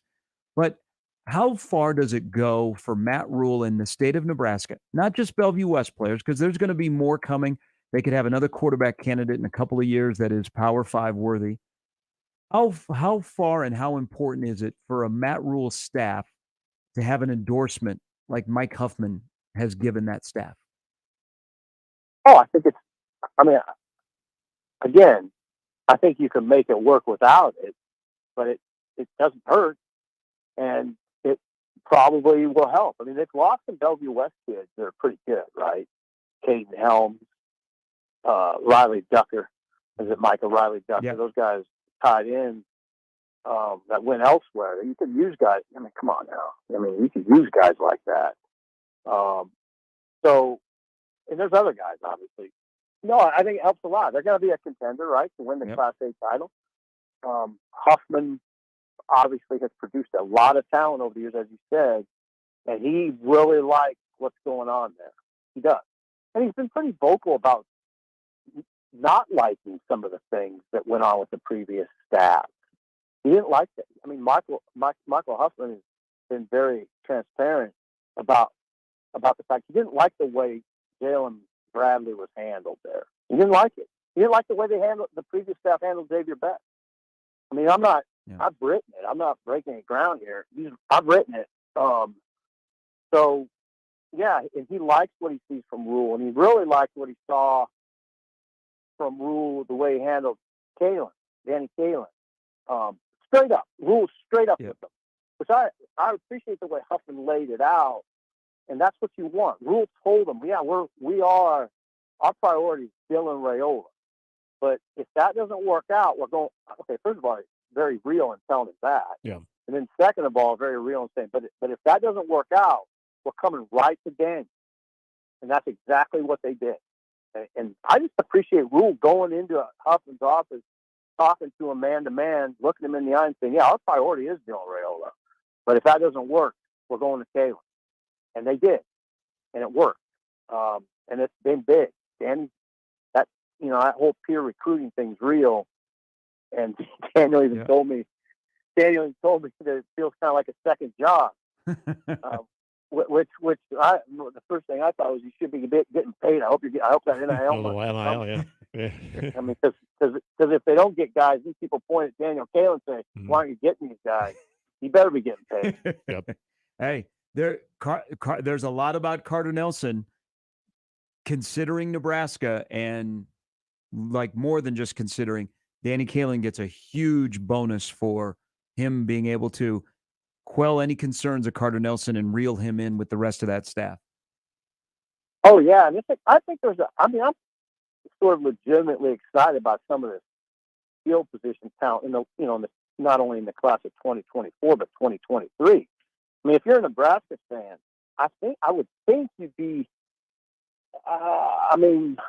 excited, I guess, by the thought of Malachi Coleman at 6'4", 6'5", and Carter Nelson at 6'5", 220, eventually being out on the field together. Not just those two. I mean, Davon Hall. You notice I'm naming it off long, leaner guys. That's the kind of receivers I like. Davon Hall, and then even Quinn Clark. I haven't probably emphasized enough. I really like this emphasis on length that Rule and his staff go for. I've said that about Nebraska in recent years. I was always sort of befuddled by trotting out a receiver group that was 5'10", 5'9", 5'9". There's a place for small receivers, but I don't think having a core of them is the way to go. And I like the catch radius here. I like the downfield speed. Satterfield likes to take shots. And here we go. And you've got some legitimate big dudes that will trot out there and they'll look like Texas. Like Texas used to come in and I'd be like, man, why does Nebraska not have receivers that look like that? Yep. Why don't they have their own Roy Williams? Yeah, now they have guys like that. Sip, I appreciate it. Great stuff by you guys. That was a lot of content you churned out, and good discussion as well. I appreciated it. Well, thank you. It was a fun trip. I love going up there. Well, have a safe 4th. We'll talk to you next week. All right. You too. Take care. That's Stephen M. Sipple, back from Ainsworth. And getting the phone fixed, too. I'm just trying. The visual he was laying out on trying to be able to swipe the answer the call just felt like he was, the thing was moving. The icon was moving all over. He was genuinely amazed when that was just great. But how was he able to see it? His cheek was pressed up to the phone. Yeah, I don't know. He did great, though. I mean, he heard him loud and clear. So whatever phone issues he's having, I hope, careful if you change because it might not be as good. Because, Sip's always got something going on. It's always something with the technology, whether it's the phone battery itself or not being able to see it. But, hey, he still makes it on, which we appreciate. Ed says, who are the two from this weekend that are uncommitted? Bricks, the offensive lineman from Iowa, and then Ernest Campbell, the wide receiver from Texas, who I think Nebraska's in a good spot with. But I thought if he was going to commit, it would be here quickly. All right. Next hour, we will talk to Brian Edwards. Plus, this is we all remember like how you became a Chicago sports fan, how you became a Spurs fan, that one player. Today is my day of why I became a Chiefs fan. Okay. On a very somber anniversary in Kansas City. We'll get into that. Last hour upcoming. Mornings with Sharp and Handley on 1620 The Zone. Mornings with Sharp and Handley returns in minutes on 1620 The Zone. Remember, no matter how you listen, it's still AM radio. 1620 The Zone. Hi again, everybody. Kent Pavelka courtside, getting ready for hail season with the Rooferees at John Higgins Weather Guard. When hailstones fall, be sure to make the right call. Just one call to the experts at John Higgins Weather Guard to work directly with your insurance provider. With an A+ rating from the Better Business Bureau for the highest level of customer service. There are so many reasons, so many fans have used the winning team for their roof at John Higgins Weather Guard. Remember, when hailstorms fall, make the right call. The Rooferees at John Higgins Weather Guard. Watching a ball game at Oscar's Pizza and Sports Grill is pretty awesome. Oscar's offers the MLB package, so your team is always on their upgraded audio-video system, and nothing is better than watching the game with a cold frosty one, Oscar's Pizza, or award-winning char-buffed wings. And with daily lunch and dinner specials, it's really a no-brainer. So get ready to watch your favorite team play ball at Oscar's Pizza and Sports Grill, 173rd and West Center Road, and takeout at 162nd and Maple. People do some pretty cool things in their 40s and 50s. Why should saving for retirement be any different? I mean, they go back to college, learn new instruments, start skateboarding. Whoa! Okay, maybe that one's not for everybody, but saving for retirement is. With aceyourretirement.org, you can get on track with your retirement savings no matter your age. Just have a 3-minute chat with Avo, the friendly digital retirement coach from AARP. You'll get personalized recommendations based on your input that are easy to understand and work with your lifestyle. It's quick, easy, and free. Plus, it's sponsored by AARP, so you know they got your back. Woohoo! Gnarly move, Dad. Thanks, sweetie. So wherever you are in your retirement savings journey, head to aceyourretirement.org and start chatting with Avo today. That's aceyourretirement.org. A message from AARP and the Ad Council. He was the heart of your family, and he taught you our history. He helped you fix your first flat. He was the best backyard DJ around. And every time he'd tell a story, he'd own the room. But now more than ever, he may feel alone. Today, older adults and their loved ones are struggling to connect in a time when connection has never been more important. But there is something we can do. Embrace our older loved ones through StoryCorps Connect. With StoryCorps Connect, you can honor seniors remotely with an interview about their life. Every interview will be archived at the Library of Congress, becoming part of American history, so that years from now, future generations can listen in. All right, Grandpa, what's one piece of advice you have for me? Just 3 words, sweetheart. Live with courage. The man that had the best stories still has plenty of stories to tell. So connect virtually and share the conversation of a lifetime at StoryCorpsConnect.org/AARP. Connect, honor, share. StoryCorps Connect. A message from AARP, StoryCorps, and the Ad Council. You can buy farm fresh food from more than 70 local farmers under one roof at Ellsworth Crossing in Waterloo. All Ellsworth Crossing products are ethically raised and keto friendly with many health benefits. Free-range chicken and eggs, pork, Wagyu beef, bison, and more. Fresh produce, milk, and dairy, including ice cream and cheese. On Saturday, we will have an event hosted by Bushwhackers DJ and Divine Entertainment. Free door prizes, Ellsworth Crossing, 26902 West Center Road in Waterloo, and ellsworthcrossing.com. PACE, Police Athletics for Community Engagement Organization, is dedicated to preventing at-risk and disadvantaged inner-city children from becoming involved in street gangs, crime, drug use, and victimization. PACE provides an opportunity to develop discipline, self-esteem, and positive moral values through wholesome competition and free participation in soccer, baseball, CrossFit, and flag football. To help PACE and local families make sure kids have access to safe and fun spring and summer activities, please go to paceomaha.org to support the PACE mission. Thank you. Your exclusive home for Royals baseball in Omaha. Right up the middle, base hit, and the Royals are a winner. 1620 The Zone.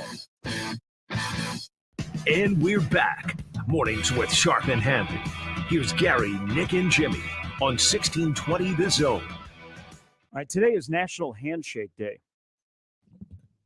Thought COVID canceled that one. You got a fist bump day? No, we've canceled COVID. Yeah, we did. That's true. I did hear that last week. It's canceled. No, so you have the handshake. You could go with fist bump, which has become more popular. Yeah. The bro hug. You get the awkward in between where someone thinks you're going to fist bump or handshake, and then you end up doing one and they do the other, and then you have to redo it. Yeah, but that's why you got to take the lead. Exactly. Yeah. I totally agree. Yeah. If you're not taking the lead, then you're done. So you got the handshake, the fist bump, the bro hug, or the nod and smile. Like that's a very popular one inside the walls of NRG is nod and smile. Is it just a subtle like smile? Is it like a kind of like a without saying hey? It's like a because if you hug, then you got to worry about if you got to go upstairs to the HR office. What HR office? We don't have one. Now's the time to get it in. Yeah. So you're saying lawlessness. You should ask Grab City. You know it when you see it, but there's no definition. Good game. NRG Media is a very big nod and smile place.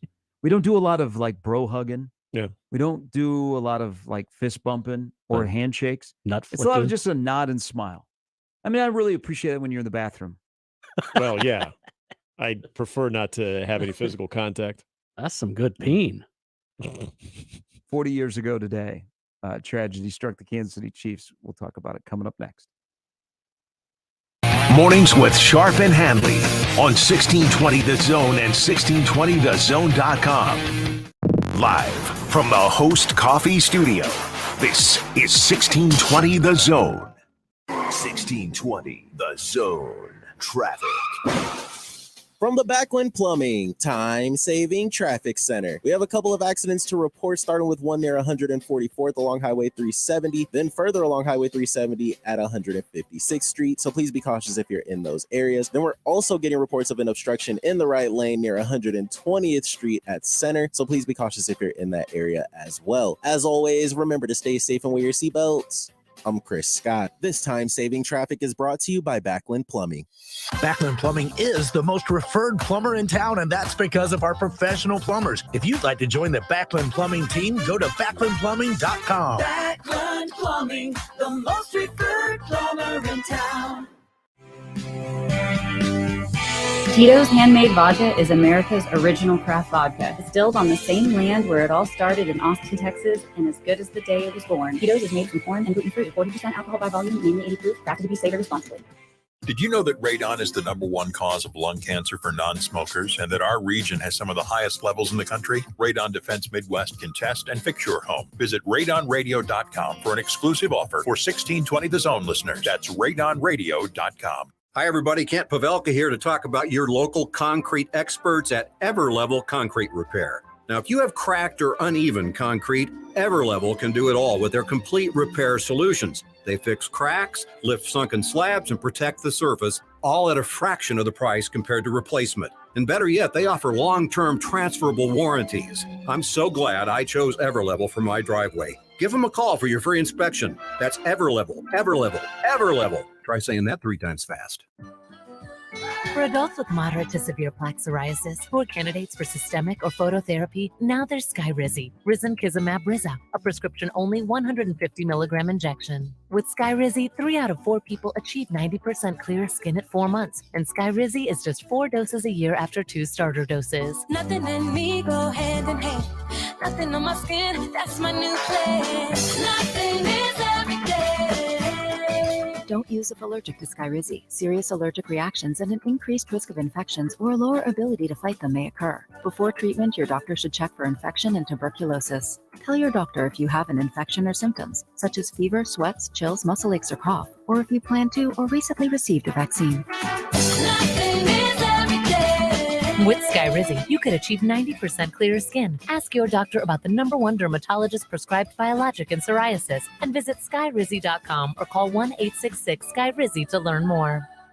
Welcome to the After Hours Lounge on 1620 The Zone. If you want to learn how to become a state champion, listen to this segment. We are blessed by champions in studio with us tonight, the Burke Boys 4x800 track team, and their head coach, Steve Sadlerly, joined us in studio. Coach, thank you very much for being here and bringing these guys with you tonight. We greatly appreciate it. Thanks for having us. It's great to be in here and highlight some OPS athletes. Catch After Hours weekdays from 6 to 8, or as the sports schedule allows. Sponsored by Bellevue University on 1620. It's ball. KOZ and Bellevue, Omaha, Council Bluffs. This is 1620, The Zone. And we're back. Mornings with Sharp and Handley. Here's Gary, Nick, and Jimmy on 1620.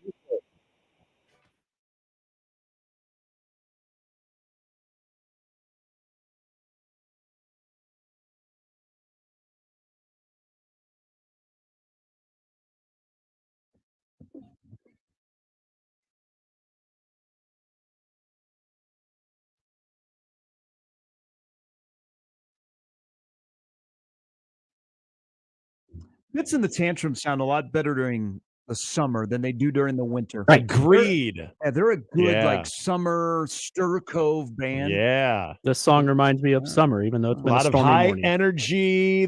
I feel like this would be a good road trip song right there too. Just trying to keep the vibes up. I remember this spirit single up. came out in summer, so yeah. Well, it's better than Fall Out Boy doing an updated version of Billy Joel's "We Didn't Start the Fire," which they released yesterday. Now it's got some updated sports references in it, and it does have the Cubs, LeBron, Tiger, Kaepernick. They Who else would. did I catch in there? I saw so ESPN is doing the "Oh What a Night." Michael Phelps. No more rock and roll in the Cola Wars. Who redid the "Oh What a Night"? It's like it's hip hop, isn't it? But like ESPN is using it as like a promo for baseball now. But I try to avoid them. It's catchy. Is it the original? "Oh What a Night" is great, but not bad. Are we Tracy Chapman or Luke Combs with Fast Car? I'm Tracy Chapman. Yeah, that's the only one I really know of. I have nothing against Luke Combs. Apparently put on a great show at Arrowhead the other night. Oh, he's fantastic. I like Luke Combs. He used to be a producer here. There is a pretty solid resemblance. I don't know Sims like personally, but I know of him and saw pictures, and that comparison I think is pretty good when it comes to because we all have them. We have our doppelgangers out there. That's a pretty good one right there. All right, so one more. And you strike me as a big Rascal Flatts guy. I don't mind Rascal Flatts. Thank you. You might have back in the day when What they hurts the performed at most? Rococo Theater in downtown Lincoln. May have gone there. I did not. Okay, so that's where the only time I've ever seen Rascal Flatts was there. Okay. So Tom Cochran, Yeah.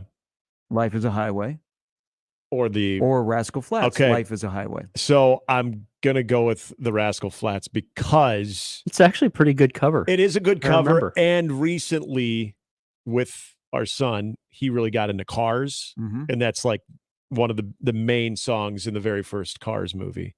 You should play him the Cars. And I don't think it would register for him. No. They probably Gary missed it Newman? out there. But yeah, when they're going to California for the big race, and they go California, you got the Rascal Flatts version. I'm gonna lean on. I'm not always a big fan of the remakes, but I'll go with Team Rascal Flatts on that one. Brian Edwards coming up before the hour is over. There is a anniversary today surrounding the Kansas City Chiefs organization, which is very, very sad. On the heels of Ryan Mallett at the age of 35 drowning in Destin, Florida a couple of days ago, this is the 40th anniversary of the passing of a football player is the sole reason why I'm a Kansas City Chiefs fan. Like you hear stories around here, and especially it was cool to hear when Quinn Clark committed to Nebraska the other day. And of course, he is the son of the late Ken Clark. And I was reading some of the replies in his announcement. And there were a couple of people that said, I became a Nebraska fan because of your dad. I will never forget. Everybody kind of steers their way towards the Oklahoma State game. Don't forget, the same year, I think, is an even more impressive performance of what he did against Oklahoma. But there were people that said, I became a Nebraska fan because of your dad. Okay. I remember him a little bit at Omaha Bryan, but man, when he was running for the Huskers, I became a fan. And I think if unless you're grew up in a family where they pass down like your dad or your mom's fandom for a particular team. Yeah. And so it was always in your house. You went to the games. That's who you followed. In my house with the Chiefs, they were close. You know, the cops would give you the cards, the trading cards. When police officers used to have the trading cards, and, you know, they would go to events or, you know, you'd see them in the park and the cops would hand you a football card. Mm-hmm. And I thought that was really, really cool. And I was like, okay, I haven't picked my team yet. And I'm like, you know, 7, 8 years old. Well, we went to Chiefs training camp when they used to have it at William Jewell. And I had watched the Chiefs, and I was very familiar with Joe Delaney because Joe Delaney wasn't very big, and he was a running back, and I wanted to play running back. And I loved that he was this little guy dominating the NFL. And so we went to training camp. We went to like a Kansas City weekend where you go to the Chiefs training camp, then you go to a Royals game. And I was able to get Joe Delaney's autograph, like get up close to him. And I was hooked as a Chiefs fan from that point on. Mm-hmm. He was my guy. My first jersey was a 37 jersey, a Kansas City Chiefs 37 jersey. And I also remember where I was and how much I cried when on this day 40 years ago, Joe Delaney tragically drowned while he was trying to save 3 other children. Yeah. That's how I became a Chiefs fan. I mean, it's, you know, I didn't become a Chiefs fan because of the tragedy. I became a Chiefs fan because of Joe Delaney and watching him and stuff. But I think we all have those. Definitely. You know, how did you become an Indians/Guardians fan? Well, and for me, for the Cleveland one was that was the first Major League ballpark I ever went to. Just, you know, out of nowhere on a business trip that my dad had. And so I got to see that. As you would imagine, there was nobody really at the game. So we were able to move up in our seats. And I remember Greg Swindell was like the first. Is it the old stadium? Yeah, this municipal stadium. Greg Swindell was like the first Cleveland Indian that I like fell in love with, but then everything that took place after. But kind of to your story there with Chicago. So my dad was always a huge Chicago Bears fan. And the first real memory I remember of watching NFL games and watching the Chicago Bears was in that amazing run that they had in '85. But I was fixated on 2 players, Walter Payton and Jim McMahon. Walter Payton, when he passed away, very similar. And I was older. I was a teenager when that happened. I was devastated. I was just absolutely devastated. And it just happened so fast when he got sick to when he passed away. I'll never forget that press conference where he just cannot keep it together. And he's announcing the disease that he has. And he's got the glasses on. And then just kind of watching him very quickly just sort of wither away was like one of the worst things as not only a diehard Chicago Bears fan, but a Walter Payton fan. And again, another guy that did so much good for the Chicago community and was one of the most charitable people with his foundation. It was not that if he didn't have that going, it would make it less tragic, but just a good ambassador as well. That one to me will always stick out. And then I know a good friend who is a diehard Minnesota Twins fan felt the same way about Kirby Puckett when that happened too. And that's why he became a big Twins fan too, was watching Kirby Puckett growing up. So yeah, I can definitely relate to, especially when you kind of zero in on a player and then you lose them. And then every time that anniversary happens, you think about it because it was such an important part of your childhood and growing up. And he had so much more to give too. And I mean, if he had that not happen and kept playing, and I know about the Joe Delaney. Well, he was only 20. Yeah, he was only 24 when he passed away. Yeah. I remember much younger than Walter Payton. Those old NFL Films Presents they used to show on ESPN during the day. That's where I first learned about the Joe Delaney story. And because by this point, obviously the Chiefs, Derek Thomas, speaking of taken too young, that was the era of Chiefs football. But then learn about this running back who was really, really good and the story behind it. Yeah, I'll stick with you. So when you said that, I knew that's what you were getting at. And you said before that was why you're a Chiefs fan. And that gives a lot more layers to the whole, like, I think that's an awesome story that you've always shared about why you're a fan. And the more behind that, the fact that you got his autograph and the fact that you were obviously very young when he passed away. But I did think of that when the Ryan Mallett story the other day happened. Yeah. So the Joe Delaney, who, I mean, he was AFC Rookie of the Year, went to the Pro Bowl. The Chiefs hadn't had a winning season in nearly a decade, and he had that 82 season. And so he went back home to Louisiana. I mean, this is where the story, it shows you who Joe Delaney is. And they honor him in Kansas City, and they have an award named after him. Mhm. He was, there was a swimming hole in this park, and he didn't know the kids, but he came upon 3 children that were screaming, and he didn't know how to swim. Well, he couldn't swim well, Yeah. and he rushed to the pool, the watering hole, and he dove into the pond, trying to attempt to save him. And he was able to rescue one child. Then another child, they had to rush to the emergency room. They did not survive. And then Joe Delaney and the third child did not survive the incident. I mean, didn't know these kids, just came up on him, didn't know how to swim, jumped into the pond. But yeah, it doesn't seem like 40 years, but every time I see the picture that the Chiefs share, I'm like, man, that's the guy when I was a little kid at William Jewell University in Liberty, Missouri at Chiefs training camp. I'm getting his autograph, and I'm like, I'm a Chiefs fan for life. And you know, and then he had, then you had Derek Thomas that passed away, and he was speeding to get to the airport to go to the NFC Championship game in St. Louis. And yeah. So, but there's I think I was tying that in with seeing people comment to Quinn Clark that I became a Husker fan because of your dad. Yeah. And what a legacy.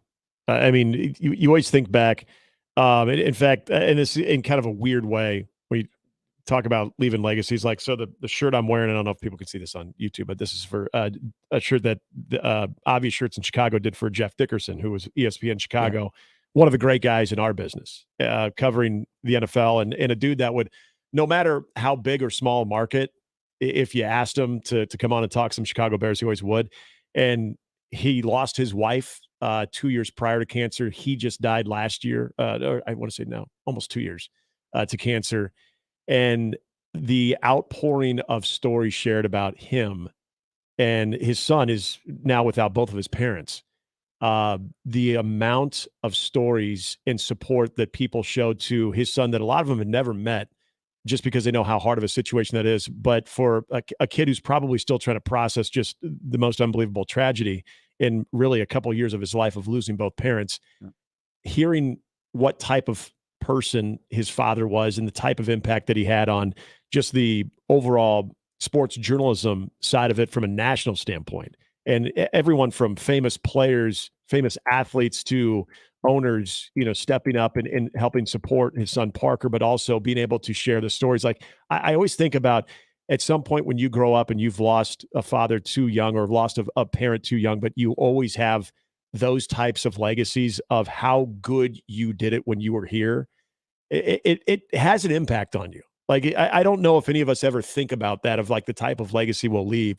But when someone like that, leaves that, and you're hearing the amount of stories that are shared about how great of a person that they were, like, you always feel like, man, I hope people can say that about me too. At least in some part of your life, you're like, I hope people can say that about me. And that to me is like the ultimate legacy. And for people saying, I became a fan of this football program because of your dad, because of the way he played, like, what a great legacy. What a source of pride there. Sometimes in tragedy, you do.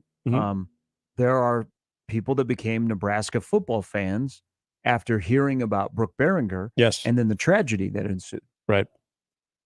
Weird story, small world. So Fremont Fred, I think this is probably, like Fred will tweet at us every fifth thing out of 6 is like something real. Right. So he says, this is a wild story. He said, I had Ken Clark's game-worn helmet for years. A buddy's dad bought it at an auction in the early 90s. He moved out of his mom's while we were in high school and stayed with my family for a couple of months and had this helmet with him. He moved back to his mom's, but left the helmet at my house. Our senior year, I took the face mask off the helmet, painted it black, and used it as my helmet my senior year. He has since lost the helmet and the face mask. No. Wow. Yeah, I don't think I would have used it, but I get it. Like, hey, that's pretty cool. Isn't that a little bit like a Nebraska football game-worn helmet to essentially deface it? Yeah. Yeah. And use as your own. And that's Like, Now, I get the little part of, well, that's cool, he used it as his own, but at the same time, it's like, no, Again, that's not going not up on not the how I would have gone about it if I had something like that, but teach their own. All right, 21 past the hour. When we come back today, within the hour, right here in Omaha, an offensive lineman will make his decision amongst 3 Big Ten schools. And then later tonight, 7:30, Caden Massey, offensive lineman for Kansas, who Nebraska has worked on, will choose between Kansas State and Nebraska. Will he choose to play for the guy that'll stay at K-State for a while, or a guy that could be the Iowa head coach before long? Chris Kleiman. We will chat about that. Brian Edwards will stop by. He's got thoughts on a couple of win totals that he's looking at out of the SEC. Plus, we'll let him talk about the Florida Big 3 season that ended with a 14-run loss here in Omaha on Monday night. It's all to come. Mornings with Sharp and Handley on 1620 The Zone. Gary Sharp, Nick Handley, and Jimmy Chavez. Mornings with Sharp and Handley. Weekdays 6 to 10. On 1620 The Zone and 1620thezone.com. Mornings on 1620 The Zone is brought to you by MD West One Orthopedics, Neurosurgery, and Spine. The Connor Happer Show. 4th place in 1944's Running of the Roses. The horse's name, Shut Up. Simple, tasteful. So this was also probably a little vulgar. And they probably had a whole segment on 1944 Sports Talk Radio about how they were a horrible example for the kids. Is society crumbling because the horse's name was Shut Up? This is 1944. We're trying to win a war here, and your horse's name is Shut Up. I love your 1944 guy. The Connor Happer Show. Weekdays from 10 to 2 on 1620 The Zone. Your Omaha area forecast from the Godfather's Pizza Weather Center and KETV Newswatch 7 on 1620 The Zone. Warm and humid with storms this morning through 10 a.m. capable of producing strong winds and isolated flooding. Expecting storms to move out by 10, staying partly to mostly cloudy throughout the day with a high in Omaha of 92, feeling like the mid-90s. Tonight, increasing clouds with a 60% chance of storms overnight, a low of 71. I'm meteorologist Caitlin Harvey with KETV Newswatch 7. Do you know the common signs of transmission trouble? Your engine revs before falling into gear, shifting is rough, or you're leaking reddish-brown fluid. Knowing the signs could mean repair instead of replace. That's where we come in. We're certified transmission. The job done right at the right price. Hey everyone, Josh Peterson here for my friends at Miracle Hill Golf and Tennis. Their annual 4-person 4th of July Scramble is coming up at 8:30 a.m. on Independence Day. How do you get signed up? Well, you go to their website, miraclehillgolf.com/store. You got to get signed up for this one fast because the spots will go by soon. And give them a call at 402-498-0220 to book your tee times today. They're located just north of The Dell Technologies Black Friday in July event starts now with limited quantity deals on top business PCs with Windows 11 Pro. Save on select Vostro laptops with built-in security features and select Latitude laptops with enhanced privacy, collaboration, and connectivity. Plus, get special financing with Dell Business Credit. Dell Technologies recommends Windows 11 Pro for business. Call a Dell Technologies advisor at 877-ASK-DELL. Offered to business customers by WebBank, who determines qualifications for and terms of credit. Gary here for Templeton Rye, whiskey for the strong-spirited. Baseball is back and another exciting summer, and Templeton Rye is bringing a few all-stars of their own. They've got 4-year, 6-year, 10-year reserve. Templeton Rye, it is a home run all around. Now, you want to learn more about Templeton Rye, just check out their Instagram page, Templeton Distillery, or better yet, take the short drive outside of Omaha to the on-site distillery. Enjoy responsibly. Templeton Rye Spirits, Templeton, Iowa, Rye Whiskey. Equitable Bank. We take banking personally. EquitableOnline.com. Now back to Mornings with Sharp and Handley on 1620 The Zone.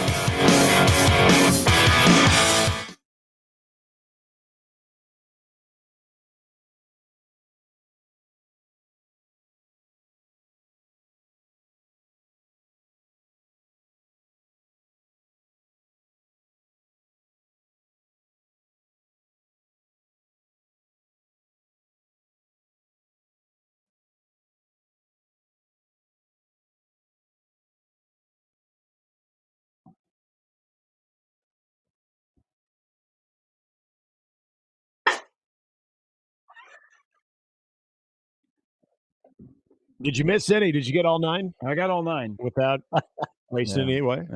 Finish the immaculate grid. Pulling out Dylan Peters. Oh, People have not played today. Dylan Peters could be one of your answers. My strongest one was Anthony Rendon. But yes, I went 9 for 9. I got to use Juan Pierre. Nice. I hear a Murphy in there too. Oh, was I talking out loud when I was doing this? No, not at all. No. Yeah, there is a Murphy in there as well. Right. Yeah, and today's immaculate grid. When does the college football or NFL one come out for this? Any day now. It's coming. Yes. And so now I have Any to day. wait. See the thing, like I'm not in the Wordle community. Like if you do Wordle right away, what do you have the rest of the day? Because immaculate grid, you only get this is the same one. You can't do it over and over. Right. You know, like you get a new one. Yeah. So I have to wait until tomorrow morning. Yeah, you have to wait till tomorrow. Like, do I, you know, is it the last thing you do before you go to bed? No, you want to wait that long? You want to do it in the middle of your day? I mean, do you want to? It's basically when do you want to shoot your shot? Do you want to go early? Do you want to go middle? Do you want to go late? Gotta go early. I think if I'm getting a nap in later on, maybe it's post nap. Okay, well, good luck. Don't steal any of my answers. No, you gave me some pearls there. The 20-win seasons are easy. Those are 3 of the best pitchers ever to pitch in Major League Baseball. We've been telling you about recruiting and some announcements. Caleb Pye from Omaha Central is going to announce his decision coming up at the top of the hour. Trending towards Illinois. Nebraska was in the mix along with Minnesota, but Illinois has recruited very hard. Brett Bielema sold him. It looked like, I really felt like for the longest time, Nebraska was going to be the place. And then I think Nebraska was like, well, what's going on here? What's your calendar look like compared to our calendar? So I think it'll be Illinois. I'm not 100% certain, but it feels like that. And then people that know the situation are like, I don't think Nebraska's in the mix. The one tonight with Caden Massey is up in the air. Like he's leaning towards Kansas State, but then K-State people, some guy I was just DMing with, he's like, I don't know. No one knows. I mean, I told you earlier, Schaefer doesn't know. Yeah. And I wonder if that actually, I still think if I had to bet, if you put a gun to my head, I'd say K-State on the recent trends of this. But when it kind of goes dark there for a while, do you feel like that if you're the team that is not, that everyone's not crystal balling and everything, maybe it gives you somewhat of a shot because it's just a total wild card? I don't know. Because usually, there's a little bit of like communication with people within that you can feel very confident, but I don't know. That one is that one will be probably a little bit more worth paying attention to. What do you think about the other lineman? Pyfrom? No. Bricks. Oh, that one I'm not sure of at all. That one I don't know. These are the ones that I've been kind of like tracking here lately, just as of late of social. So the social media part of it is what I've started kind of gauging, and with the Pyfrom one where there's a lot of Nebraska stuff, and then all of a sudden you kind of made a little bit of a switch over to Illinois, and then the Massey one, that one was a little bit more up in the air. Yeah, Bricks one I haven't really been following as much. The Chris Kleiman factor. So remember, I think Nebraska. We'll see how long Matt Rule, his recruiting blueprint looks like, because if they have success on the field, his door could open up to more high-level 4-star guys. He's always going to have in-state, and then he's going to work Texas. But will there be as many under the radar guys as is he tied to that? He's comfortable with that. This is how it's always going to be with Nebraska moving forward. Or will it, Nebraska has some success on the field, so they're able to get into places they're not and go after higher guys. Is Rule comfortable with that? Or does he like basically what the 24 class is going to look like? And the 24 class looks like a little bit of how Kansas State recruits. Under the radar guys, in-state guys, we do really well and we develop guys. Now, Kansas State doesn't have many commitments. I mean, Nebraska's at 21. Kansas State is at 6. Colorado's at 8, last check. But Chris Kleiman's future, Kirk Ferentz is going to be around forever, going into year 25. His son certainly is not going to be the head coach. What? He has 2 of the better assistant coaches in the Big Ten on his staff. Phil Parker is DC, and then LeVar Woods, who I think LeVar Woods should be the next head coach at Iowa. Or should it be Chris Kleiman? If you're Chris Kleiman and you look at the Big 12, and remember, they just invested a lot of money into Chris Kleiman and Kansas State football, and he's had success there. It's a perfect spot for him. Loves his AD. Manhattan, Kansas is the place for Kleiman. But he's also from Waterloo, Iowa. And if Iowa came calling, does Chris Kleiman go, nah, you know what? The Big 12, I see a roadmap that's easier in the Big 12 to play for a championship or to get to the playoff than I do in Iowa, regardless if I'm an Iowan or not. Because the Big 12 has changed since Chris Kleiman took over. He can't go and beat Oklahoma every year now. He'd have to, that'd be a Big 12 against SEC game. I mean, you could in the bowl game, but yeah. Or in the college football And playoff. would Iowa make him an offer he can't refuse? Like, what? Everyone has their price. This is what I say about anything. I mean, what would it take to get him to at least listen? But I also feel like seriously listen. With what Kleinman has kind of shown to do in kind of building from within, there's already a little bit of that infrastructure at Iowa. So I think depending on what you want to see from the overall conference you're going to be a part of, if you're thinking about the next step, whether Kleinman's a lifer at K-State or there's always going to be that other job for him that will just be too hard to refuse if that were to be Iowa. You know, I think there's not this crazy transition of, well, they used to do things a certain way. I'm really going to have to bring in this brand new style of how we evaluate talent, the systems that we're going to be bringing in. I think there's a lot of sort of that blue collar mentality and being able to take pride in finding some of those 2- and 3-star guys and being able to develop them. Like we've seen, give Kirk Ferentz credit. They've got an identity of what they're trying to do, how they develop, and they don't necessarily get caught up in, if we're talking from a recruiting standpoint, how you finish in the top 25 when it comes to recruiting. So I do think that it's not this wild transition of what they're used to in the Iowa program that Chris Kleiman, if he were to be interested in that type of job, because the thing about him right now is he is building that thing for sustainability, because it's not, he doesn't seem to be like the flash in the pan of how he's developing this Kansas State program under his leadership. Well, it's very meat and potatoes, and that's a compliment. Yeah. And I'll give you a slight parallel. At Kansas, and this all happened so fast last year, obviously, the fan base, the jobs that they were most worried about losing Lance Leipold came open. Nebraska and Wisconsin, legitimate concerns, and we've talked about that, about how close that could have come to happening. At Kansas State, I think the one job that they're afraid if we're to ever come open and be like, okay, we might have to get a little nerve-wracking here, I think it would be Iowa. Because Nebraska could have been thrown in that conversation, but there was never much traction that gained there. So Iowa would be a job that they would have they'd be sweating that out a little bit. And I don't know what other jobs would be attractive to him to get him to leave K-State, because he's got it rolling there. It's his program.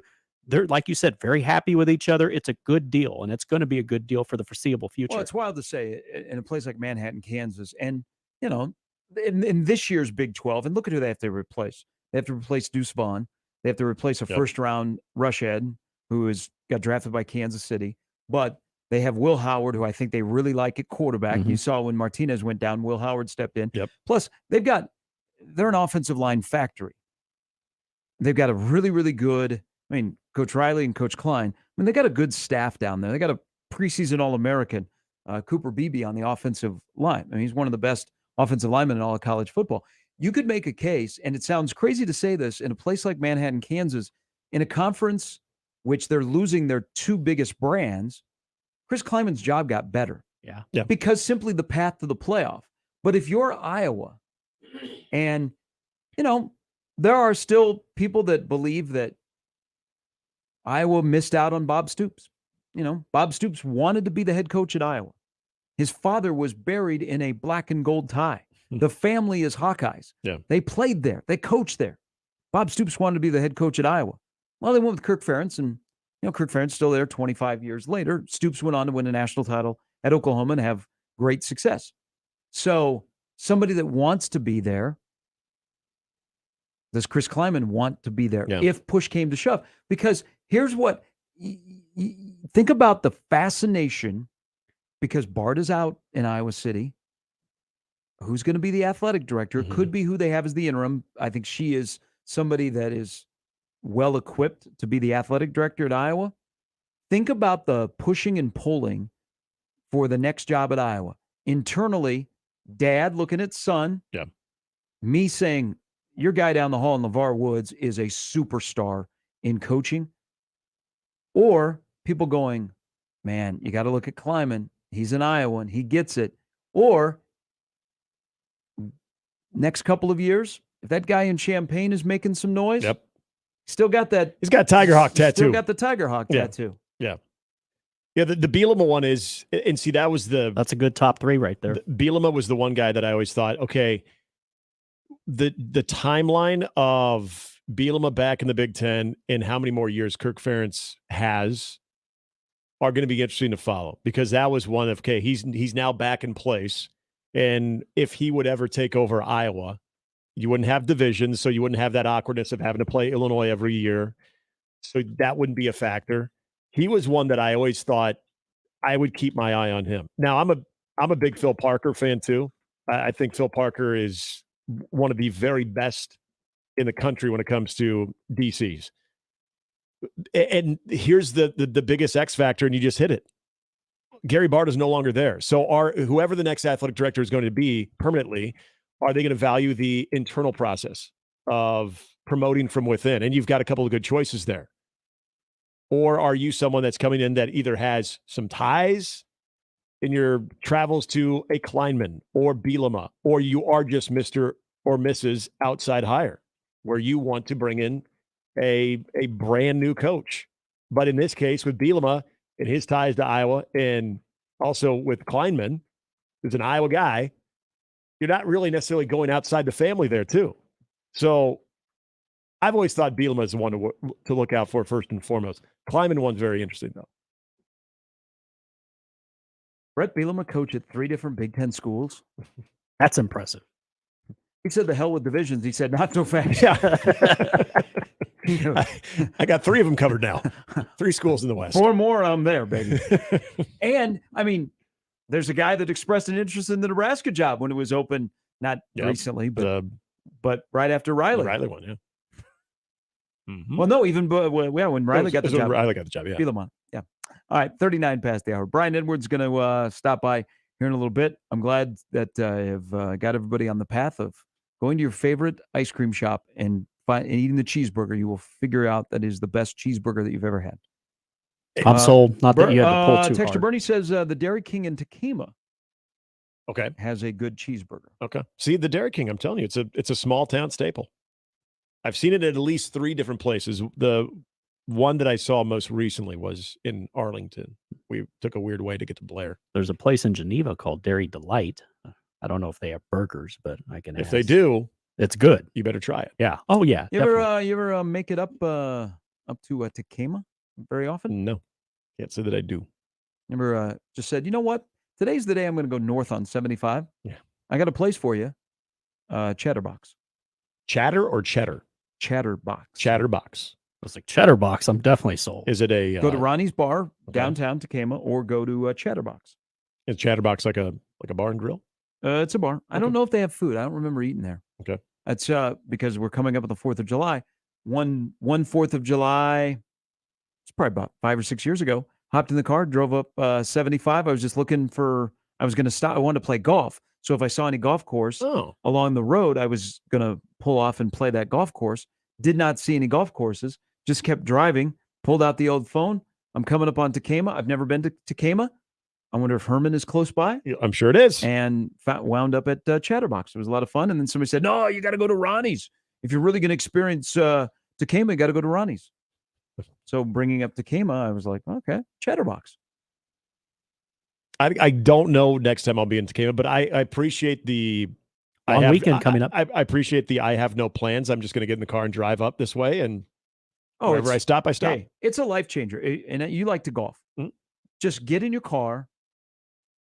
You have to have a little idea of where you're going. Sure. But hop on either the interstate going west or one of these rural roads and just drive, and you'll see in some places, you'll see a golf course right next to the road. Just pull off, play a quick nine. I like that. I love that idea. Sounds kind of peaceful, actually. It does. Dairy Chef in Bellevue is getting some run as well.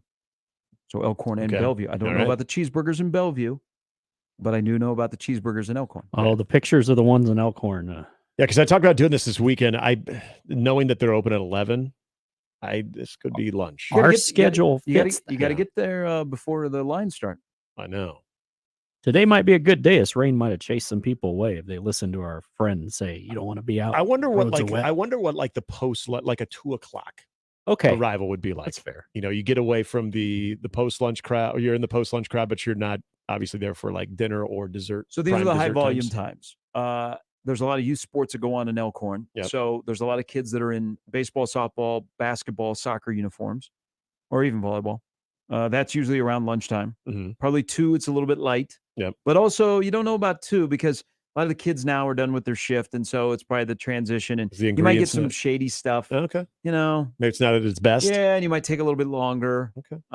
And then as you ramp it up towards dinner time, when the kids start getting done with their basketball stuff or the pool or whatever, then you start getting the line again. 3.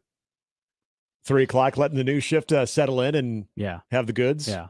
Catch a senior I think- citizen dinner, which I think it's either that or right at as soon as the crossover's done and we're peacing out, just get in the car and go there. So we're right there at 11 a.m. I will make a road trip of it. Yep. Happer Show live from I'm Dairy hungry. Chef. I love a good burger, and if this turns out to be true, it doesn't need it. It will not. You don't need to say if it does. when going when to. it does, so I can validate this. I'm excited. This is a very exciting development for the weekend. Bettors are back. So is B. Edwards. He will join us next on Mornings with Sharp and Handley on 1620 The Zone. Mornings with Sharp and Handley on 1620 The Zone and 1620thezone.com with Gary Sharp and Nick Handley.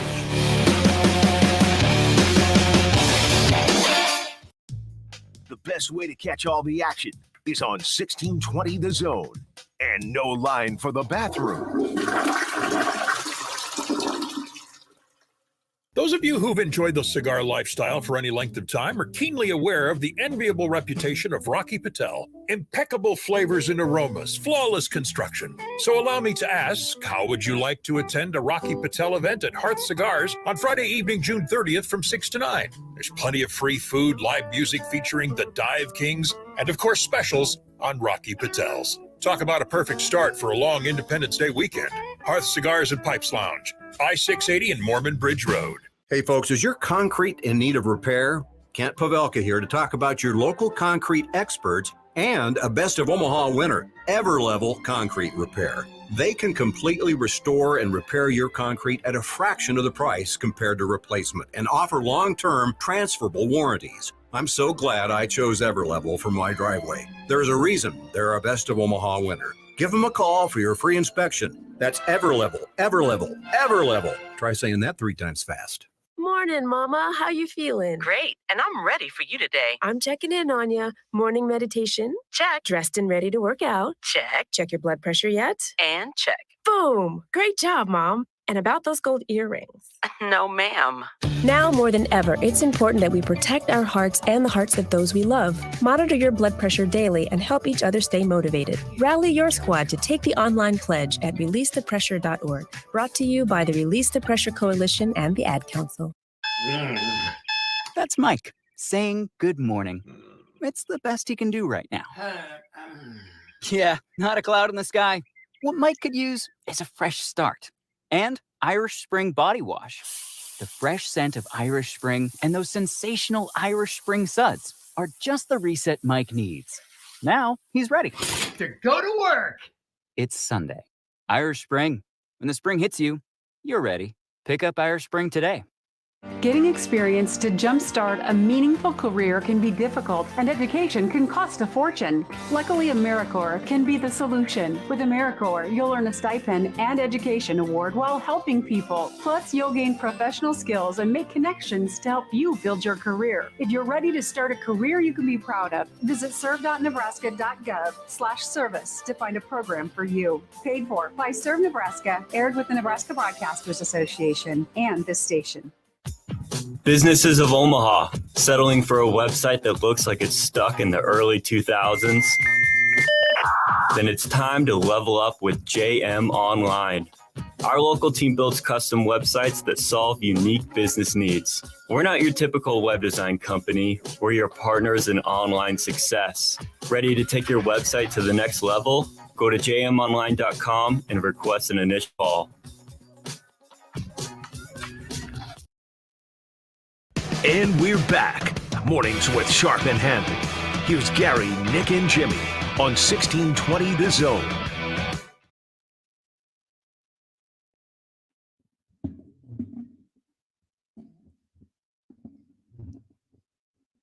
All right, time on a Thursday to talk to our good friend, Brian Edwards, the senior handicapper for Vegas Insider.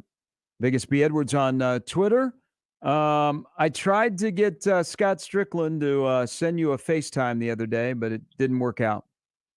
That's a good thing for him. What's up, gentlemen? Thanks for having me. Yeah. Did you watch what happened on Monday night here? Not for long. Okay. All right. Hey, I must tell you, because we talked a lot about your beloved Gators. It's kind of like around here, recruiting is going well. Now play the games. There's a lot of people I talk to that cover the Gators, either from the Gainesville Sun or some of the recruiting websites, are really high on Billy Napier's recruiting this past month. Like, he's gotten into Georgia. He's starting to win some battles, basically doing what he was hired to do. Yeah, yep. Yeah, he has done a really good job. Got another 4-star on, I think it was Tuesday. And number 4 at 24/7 Sports, even higher at a few services. So, I mean, that's good. That's, positive. But we still don't have a quarterback this year. And yes, you do. Yeah. His name is Graham Mertz. But now we got a quarterback but for 2024, is DJ Lagway, the 5-star, is he going to be ready to start in week 1? Because if not, we're probably going to be, 2 losing or 3 losing seasons in a row, 2 under Napier. I mean, which is not done yet. I mean, maybe we'll win 6 or 7 this year, but but for 2024, we're starting a freshman at quarterback in week 1. We'll see how that goes. Hey, how was UFC Jacksonville? And I don't even care about how you fared from a wager standpoint. Well, I fared great. Good. And well, you know that. That goes without saying. Time. Okay. Yeah, the parlay we discussed hit. Brendan Allen hit. Taporia capped the parlay. It was a good. Randy Brown had him. Trying to think. Yeah, it was good. It was a good day for my bet. And the post-fight cocktails, they were flowing? During the show and post. Okay, good. Good. Hey, let's talk about some win totals because, you're going to have your hands on the Phil Steele magazine here, so you'll do a lot more breakdown, and a lot of the content will be college football related on VegasInsider.com. Let's talk about Ole Miss. They're an interesting team. Kiffin went heavy into the portal again. I've looked at, they're going to play the hardest schedule in the country, according to FPI. They got off to that great start last year, and then that backloaded part of their schedule was brutal, and they really paid for it. Then I saw what their win total was coming out this year at some places 7.5, and I think that's what you got it as. Yay or nay? Are we going over, under? What are we doing with Ole Miss's 7.5 win total? Well, we cashed the over last year, and we got it pretty early. Now, obviously, they did struggle in the back half, but I want to say we pushed with the Auburn game and then got to the over at A&M. Then they lost their next 3. But, yeah, he went hard in the portal, 20 transfers, the number 5 transfer-specific class, according to 24/7 Sports, 8 4-stars in those 20 transfers. I'm going to go over 7.5, which was minus 124 at FanDuel at last look, but Circa in Vegas has it at minus 105. You got a great quarterback room in terms of depth. I think Spencer Sanders will win the job if that shoulder is healthy. Quinshon Judkins is a true freshman last year, 1,567 rushing yards, 16 touchdowns, 5.7 yards per carry average. And I look at the schedule. I've got them 6-2 with 4 swing games initially, But then I made Tulane at Tulane week 2. I made that a W. I made LSU at home where they're a 4.5-point home dog. I made that a loss. That was an initial swing game. And then A&M, I made that a W at home where they're 3.5-point favorites. And then that gets them to 8-3 pending the Egg Bowl where they're a 1.5-point road underdog, and 8 all we got to get to. So I'm going to go Ole Miss over 7.5 like I did last year, but I think the number was I think it was 6.5 or 7 last year, if I'm not mistaken. That home stretch where they go back-to-back home with Arkansas and LSU could be the decider. Because, I mean, you got to go on the road to Georgia and Alabama. That's tough enough. But I think the Arkansas-LSU back-to-back at home will say a lot if you're going to get to that 7.5. Yeah, in Arkansas, when they go to Oxford, they go at LSU 2 weeks before, and then they have A&M in Arlington, and then they got to go to Ole Miss. And then they got to go at Bama, talking about Arkansas here, and then they return home for Mississippi State, but Mississippi State's got 2 weeks to prepare after Arkansas has to get on an airplane 4 Fridays in a row prior to that. So brutal stretch for Arkansas. Arkansas has always got a brutal schedule. Okay, so speaking of Arkansas at 6.5, and you mentioned their schedule, the A&M game, again, is a neutral site-ish game, but their last 3 games are all in Fayetteville. The win total at 6.5. Having said kind of what you talked about, that brutal stretch there for even Arkansas, which way would you lean with that 6.5 number? I'm going over on Arkansas, and I think they win their first 3 and their last 3, and then they got to get one somewhere. I think they could get it in Arlington against A&M, or the Mississippi State game at home, although Mississippi State has 2 weeks to prepare, or in Gainesville. They've got two weeks to prepare for Florida, whereas Florida will be coming off the Georgia game. So, look, Arkansas, they weren't very good on defense last year, and they lose their top 3 tacklers, but they loaded up in the portal the number 11 transfer-specific class, and I love what they got in terms of veteran defensive help. They got Antonio Greer, linebacker from USF, with 27 career starts, 238 tackles, 10 sacks. They got John Morgan from Pitt, a defensive end with 14 career sacks. They got 2 DBs from Baylor, Walcott and Johnson, with 33 combined starts. They got Trajan Jeffcoat, defensive end from Missouri, 29 career starts. Stevie Rose, D tackle from La Tech, 32 career starts. Jaheim Thomas from Cincinnati, a 4-star out of high school, 93 tackles the last 2 years. I mean, they got, help that is veteran, guys that have played a lot of games. And then KJ Jefferson, one of the best quarterbacks in the country. And I think Rocket Sanders is the best running back in the country for my money. So let me ask you, this is looking down the road. How much of an impact do you think Texas and Oklahoma will have on Sam Pittman's trajectory? Well, he already beat the mud out of Texas 2 years ago, 40-21 as a 6.5-point underdog.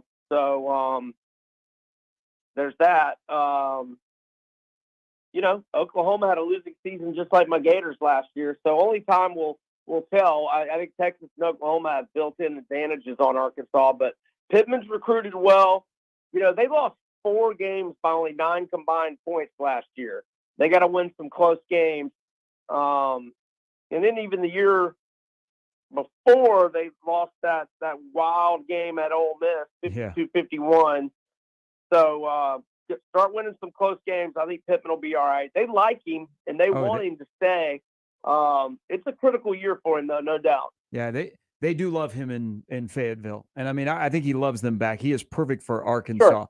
But it's like when you're doing the whole recruiting thing, you can have a little advantage on, hey, come play in the SEC compared to the Big 12. Now, all of a sudden, 2 of the schools that are closest are going to be in your same conference. B, we appreciate it. Have a wonderful and safe 4th of July weekend.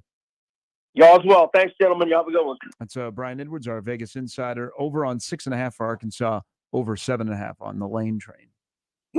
I can get behind both. The non-conference portion for Arkansas, yeah, I would be with them because I think what BYU is their, somewhat of a challenging game. But BYU's, I think their win total is like 5.5. Big year for them. They're breaking in a new pig. previous pig died. So, did you say BYU? No, Arkansas. Oh, well, no, BYU does I not have a mentioning pig. BYU, but he was talking about how Oh. I said Arkansas's non-conference is not. I was going to say, extremely why, challenging. why would BYU have a pig? I don't know if I want to know why that would be the Hey, case if that were true. It does not drink caffeine. So just like athletes that are in uniforms that takes a while to get used to, the Big 12 tweeted out a graphic yesterday of who's going to be at their media days. It's going to it's weird. Houston and Central Florida. Okay, kind of looks okay, but BYU in the Big 12 is going to take some getting used to. I would totally agree with that. And if you're in the Big 12 and you're looking to go when your team hosts BYU, you better act quickly on tickets because they will gobble them up. I mean, they're super loyal. I think next year is still going to be a total mind blank when you see UCLA and USC at Big Ten Media Days too. Like, whoa, okay, here we go. Bi-coastal, baby. Let's go. You don't think Lincoln Riley and Chip Kelly will fit right in? There'll be a lot of firepower in the coaching world in the Big Ten. Yes, there will be. I mean, all of a sudden, James Franklin, where you at? Yeah. He's going to have to sort of remember how fun and colorful he was. He's going to have to sort of reinvent that. I don't know that he was ever fun and colorful. Oh, he was fun. He was not. No, he was not nice to us. No, he does. No, the when he had like the general media pool. I know that first year he was kind of like, yeah. I felt like giving back my used car. Yeah, exactly. So James Franklin, not a friend of the zone. Well, yeah, exactly. Well, his first year, he shows up at Big Ten Media Days, and he's got like this army of camera crew following him, like they were doing a special on James Franklin, and he was just slimy. Yeah, I mean, Fleck. They all have their different personalities, but like you see James Franklin and PJ Fleck next to each other, and you go, "Man, PJ, you look good." Yeah, exactly. Which one's the carnival barker here? All right. We will wrap up the week tomorrow. We'll have a short week next week. No shows on the Monday or Tuesday. Good luck to everybody on Immaculate Grid. Remember that. There's already won. Remember that Dylan Peters could be your friend if you have not done it today. That's free advice. Here in a little bit, Kyle Pye from Omaha Central announced his choice of school. The offensive lineman looks like he will pick Illinois. Later tonight, Cade Massey. Something else could be happening, a announcement in the next day or two of a target for Nebraska that we may have for you tomorrow when you rejoin us at 6 on Mornings with Sharp and Handley on 1620 The Zone.